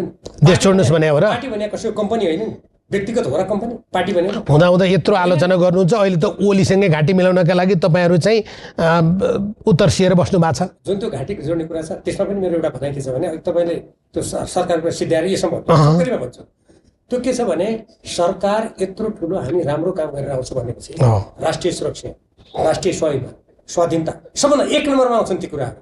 जनताको हित, जनताको सुरक्षा, राष्ट्रिय अर्थतन्त्र, देशमा औद्योगिकरण, यो दिशामा उनीहरूले जुन प्रतिज्ञा गरेका थिए त्यो दिशामा जाओस् न, म प्रशंसै गर्छु नि भन्ने त्यो। अनि नौजवानको कुरा गर्यो, धेरै जवान नयाँ जवान, म तपाईँलाई एउटा मात्र उदाहरण दिन्छु, त्यसले पर्याप्त उनीहरूको मनस्थितिमा कस्तो रहेछ भन्ने कुराको त्यसले छर्लङ्ग पार्छ नेपाली जनतालाई। नेपाल वायुसेना निगम भनेको त्यहाँ एकदम जवान, एकदम सक्रिय, फुर्ती, पर्यटन क्षेत्र भनेको एनर्जेटिक चाहिन्छ, त्यस्तो मान्छे चाहिने ठाउँ। त्यहाँको अध्यक्ष कति वर्षको लागि बनायो? 80 वर्ष। अनि नेपाल वायुसेनामा चाहिँ 80 वर्षको मान्छे, कहिलेकाहीँ 80 वर्षको मान्छे पनि यङ हुन्छ भने उमेरले मान्छे बुढो हुँदैन क्या। अनि हामीलाई बुढो भयो किन भन्नु त? तपाईँहरूको त कर्म बुढो भएको। अनि के कर्म बुढो भयो? मैले देशको पक्षमा बोल्दा मेरो कर्म बुढो भयो? होइन, तपाईँ व्यक्तिमा नजानु न। व्यक्तिमा नजाने? तपाईँहरूको हिजोको कर्म के? व्यक्तिमा नजाने हो भने अनि बालेन भन्ने मान्छे नै, रवि भन्ने मान्छे नै किन चाहियो त? किनभने उनीहरू आजको दिनमा यो युग परिवर्तन गर्ने प्रवृत्ति हुन्, त्यो युग इनर्जी हुन्। आज तपाईँहरू उमेर जतिसुकै होस्, अडान जतिसुकै होस्, तपाईँहरू चाहिँ म्याच सकिएको औषधि हो, खाँदा लाग्दैन। युग परिवर्तनको त्यो चरणमा ल्याएर उभिने धरातल कसले दियो? तपाईँहरूले त्यति धेरै गल्ती नगरे भए उनीहरू आउँदैन थिए। हो, गल्तीको कारणले मान्छेलाई डिएङ ड्याङ गोली हान्दा अनि जुन गल्ती गर्यो नि त्यो गल्ती गर्ने मान्छे जान्छ नि। बालेनजीले आफ्नो मन्त्री निकाल्नु भएन, अनि त्यसपछि राष्ट्रवादपट्टि मक्के कुहिएको हो त? होइन, तपाईँलाई जेल हाल्ने भनेको छैन नि त, तैँले गोली हालिस् भीम रावल भनेको छैन नि त। तर मलेसियामा 92 वर्षको मान्छे युवा हुन्छ, 31 वर्ष त भयो जम्मा वायु सेवा निगमबाट उहाँ रिटायर भएको, जब 31 वर्षपछि फर्किया त हो। सुन्नुहोस्, तपाईँ व्यक्तिको कुरा नगर भन्नु होला होइन, व्यक्तिको कुरा नगर भने उहाँहरूको पनि गर्न पाइएन। यदि व्यक्तिलाई कारवाही गर्दा कुनै व्यक्तिमा खराब हुनसक्छ, व्यक्ति नबन्ने हो भने उहाँहरूले मन्त्री निकाल्नु भएको छ। राष्ट्रिय स्वतन्त्र पार्टी गठनको केही वर्षमा उहाँका सांसदहरूले घुस लिएर रङ्गे हात पक्रेर उहाँहरूले निकाल्नु भएको छ। अनि उहाँहरू त निकाल्नुहुन्छ भने तपाईँहरू त कहीँ चेपेर बस्नुहुन्छ। नेपाल कम्युनिस्ट पार्टीको तपाईँले निकालेको सूची हेर्नुभयो भने दर्जनभन्दा बढी हुन्छ। तपाईँको अहिलेको संयोजकलाई, तपाईँको हिजोको अध्यक्षलाई, सबलाई चाहिँ आरोप छ। उहाँहरूको आरोप छैन। राष्ट्रिय स्वतन्त्र पार्टीको त टाउकोमै दर्जनौं आरोप छन्, एक होइन। कारबाही गरे भए हुन्थ्यो नि, कारबाही चलिरहेछ त, गरे भए हुन्थ्यो नि। फागुन 21 अगाडि सरकार कसको थियो? सरकारले गर्ने होइन नि, अदालतले गरिरहेछ। अदालतले गरे भए हुन्थ्यो। अनि आरोप लगाउँदैन हुन्छ र? अब अहिले त आफू हतकडी लाग्न तयार भएर बस्ने हो गए दिन। राष्ट्रिय स्वतन्त्र पार्टीका मान्छेले सुन्न नचाहने तपाईँले त्यसबाट रोक्नु के हो भन्दाखेरि जहाँसम्म आरोपको कुरा छ नि, वर्तमान प्रधानमन्त्रीका सल्लाहकारको बङ्गलादेशको त्यति बेलाको चाहिँ त्यो भिओआइपी भनेको कल बाइपास गर्ने आरोप, अदालतबाट सजाय पाएको हेर्नुहोस्। तपाईँ पनि केपी ढुङ्गाना लाइनमा हुनुहुँदो रहेछ। केपी ढुङ्गाना कुरा होइन, उहाँले लेखा हो क्या यो खोज सामग्री। जोसुकैले लेखोस् न, होइन भने खण्डन गर्नु न त, होइन भन्नु न। अनि राष्ट्रिय स्वतन्त्र पार्टीका सभापतिलाई कति आरोप लागेको छ? मैले एकचोटि भनेको थिएँ, सक्नु भएन कारबाही गर्न। सक्ने नसक्ने बेग्लै कुरा हो। जुन मान्छेलाई आरोप लाउँदैमा कसैले भन्दैमा हुने भए, त्यही त भने त मैले। सुन हुने भए त्यो त उहाँहरूलाई पनि लागु हुनु पऱ्यो नि। त्यो हाम्रो हकमा मात्रै लागु हुने कुरा होइन। त्यस कारण हामी र उहाँहरू भन्ने प्रसङ्ग होइन। प्रसङ्ग के हो त भने नेपाली जनताले जेसुकै कारणले भए पनि या विगतकाले गल्ती गरेको यही कारणले गर्दा उनीहरूलाई त हटाइ नै सक्यो नि। अब कम्ती पनि यसो गरौँ न, यसो गरौँ डाक्टर साहब, उहाँहरूले जेसुकै कारणले भए पनि उहाँहरू त हटिसक्नु भयो भने सत्तामा संस्थाको बाटो छैन, खालि भन्ने ठाउँमा छैन। अब आशा नि छैन, आशा होला नहोला भविष्य बताउनु छैन, त्यो भविष्यले देखाउनु। कुरो के हो त भन्दाखेरि अहिले नेपालको राष्ट्रिय सुरक्षा, परराष्ट्र नीति, नेपालको स्वाभिमान, यो कुरामा सहमत छु भने म तपाईँसँग। ती कुराको विरुद्धमा क्रियाकलाप त गर्न पाइएन नि। अनि त्यो क्रियाकलाप गर्दा तिमीले पहिले 35 वर्ष के गर्यौ, म यो गर्छु भन्न पाउँछ? तिमीले के गर्यौ भनेर त सोध्नु पर्यो। म गर्दिनँ तर तिमीले किन गरे भन्नु पर्यो नि त। म गर्दिनँ, व्यवहारबाट प्रमाणित हुनु पर्यो। त्यही त, त्यो त तपाईँले अहिले भनिरहनु, यो अन्तर्वार्ता बजाइरहनु भनेको तिमी नगर भन्न खोजा हो नि त। दिन मनाउने, नेपालले भारतको जग्गा मिचेको छ भन्ने, सिक्काबाट नेपालको नक्सा हटाउने, अनि 80 वर्षका मान्छेलाई सत्तामा राखेर 80 वर्षको मान्छे ल्याउन किन आपत्ति भने क्या? अनि किन भनेको त नौजवान 16 वर्षका भन्दा बढ्ता पार्टीका मान्छेले म तपाईँलाई फेरि तपाईँलाई अङ्ग्रेजी मन पर्दैन, तपाईँलाई अङ्ग्रेजी मन पर्दैन। तेजेश्वर बाबु गोङ्गो मलाई के भन्नुहुन्छ भने never ask the question how old are you. कहिले पनि तिमी हाउ ओल्ड आर यु भनेर नसोध्नु भन्नुहुन्छ क्या। वाट इज योर एज, तिम्रो उमेर कति हो भनेर सोध्ने भन्नुहुन्छ। त्यो भएर यो मान्छे 80 को छ कि 90 को छ कि होइन क्या। 20 वर्षको मान्छे पनि बुढो हुन्छ भने मेरो आपत्ति होइन। मान्छे कस्तो हुन्छ भने नि कहिलेकाहीँ तपाईँ यङ हुनुहुन्छ नि सर, सुन्नुहोस् न, कहिलेकाहीँ 90 वर्षको मान्छे पनि नयाँ ठुल्ठुलो आविष्कार गर्न सक्छ। मेरो भाषा होइन, माथि 92 को हुनुहुन्छ। मैले एउटा समाज भनेको, देश भनेको वृद्ध, वयस्क, नौजवान, किशोर, बाल सबै मिलेर बनेको हुन्छ देश। अब मेरिटोक्रेसीमा महेश्वरजी आउनुभयो त तपाईँलाई किन आपत्ति? तपाईँ त हेर यहाँ झिक्नुहुन्थ्यो हिजोको दिन। महेश्वरले आएर जनाएको होइन नि, तपाईँले अर्कोतिर लानुभयो। मैले आपत्ति होइन नि। मैले भनेको के भने उहाँहरूले अब हामी एकदम युवाले मात्रै देश सबै चलाउँछौँ, अर्को पुस्ता चाहिँदैन भनेर भनेको किन भन्ने कुरा पो भने त्यो त गलत भयो। त्यो भन्ने उहाँहरूले 80 वर्ष उहाँहरूले 80 वर्षको मान्छे ल्याउँदा सुहाउने। मैले आफ्नो क्षेत्रमा शिक्षा, स्वास्थ्य, प्रत्येक दृष्टिकोणले जब म देशको लागि काम गर्न सक्छु भनेपछि त 60 वर्षको भइस तैँले सत्ता बस्ने अधिकार छैन भन्ने त्यो तपाईँहरू मान्छे त्यसरी ल्याउनु हुन्थ्यो नि त डाक्टर साहब। तपाईँहरू त पार्टीको सदस्यता हेर्नुहुन्थ्यो अनि त्यो उसको हात दुईटै हात हेर्नुहुन्थ्यो, कुन हातमा ब्रिफकेस छ भनेर। ब्रिफकेस हेरेको छ कि म त्यो भन्न सक्दिनँ, किनभने आफूले होइन तपाईँहरू त हेर्नुहुन्थ्यो। मैले आफूले देखेको पैसा नचढाइकन त मलाई एकजना चाहिँ ब्याङ्कको सिइओले उहाँको एउटा अनुभव भन्नुभएको थियो, बिचरा उहाँलाई विवादित बनाइयो। तर एउटा काहीँ उता 50 लाख प्रिपेड अरे क्या। मान्छे क्यापेबल छ त्योसँग के को 50 लाख? सरकारको विरोध गर्यो नि, तर सुध्रेन।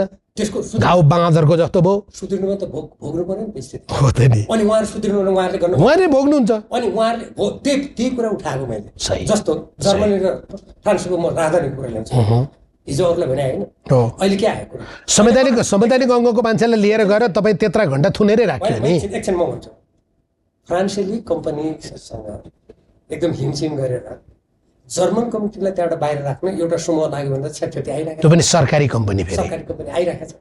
त्यसमा जर्मन जस्तो देशको राजदूतले आफै उपस्थित भएर प्रधानमन्त्री कार्यालयमा गएर घन्टौँ कुर्नु पर्यो भने त्यो कहाँको शिष्टता, कुटनीतिको त कुरै छोड्नु। त त्यो निर्णय त गर्नु भएको छैन।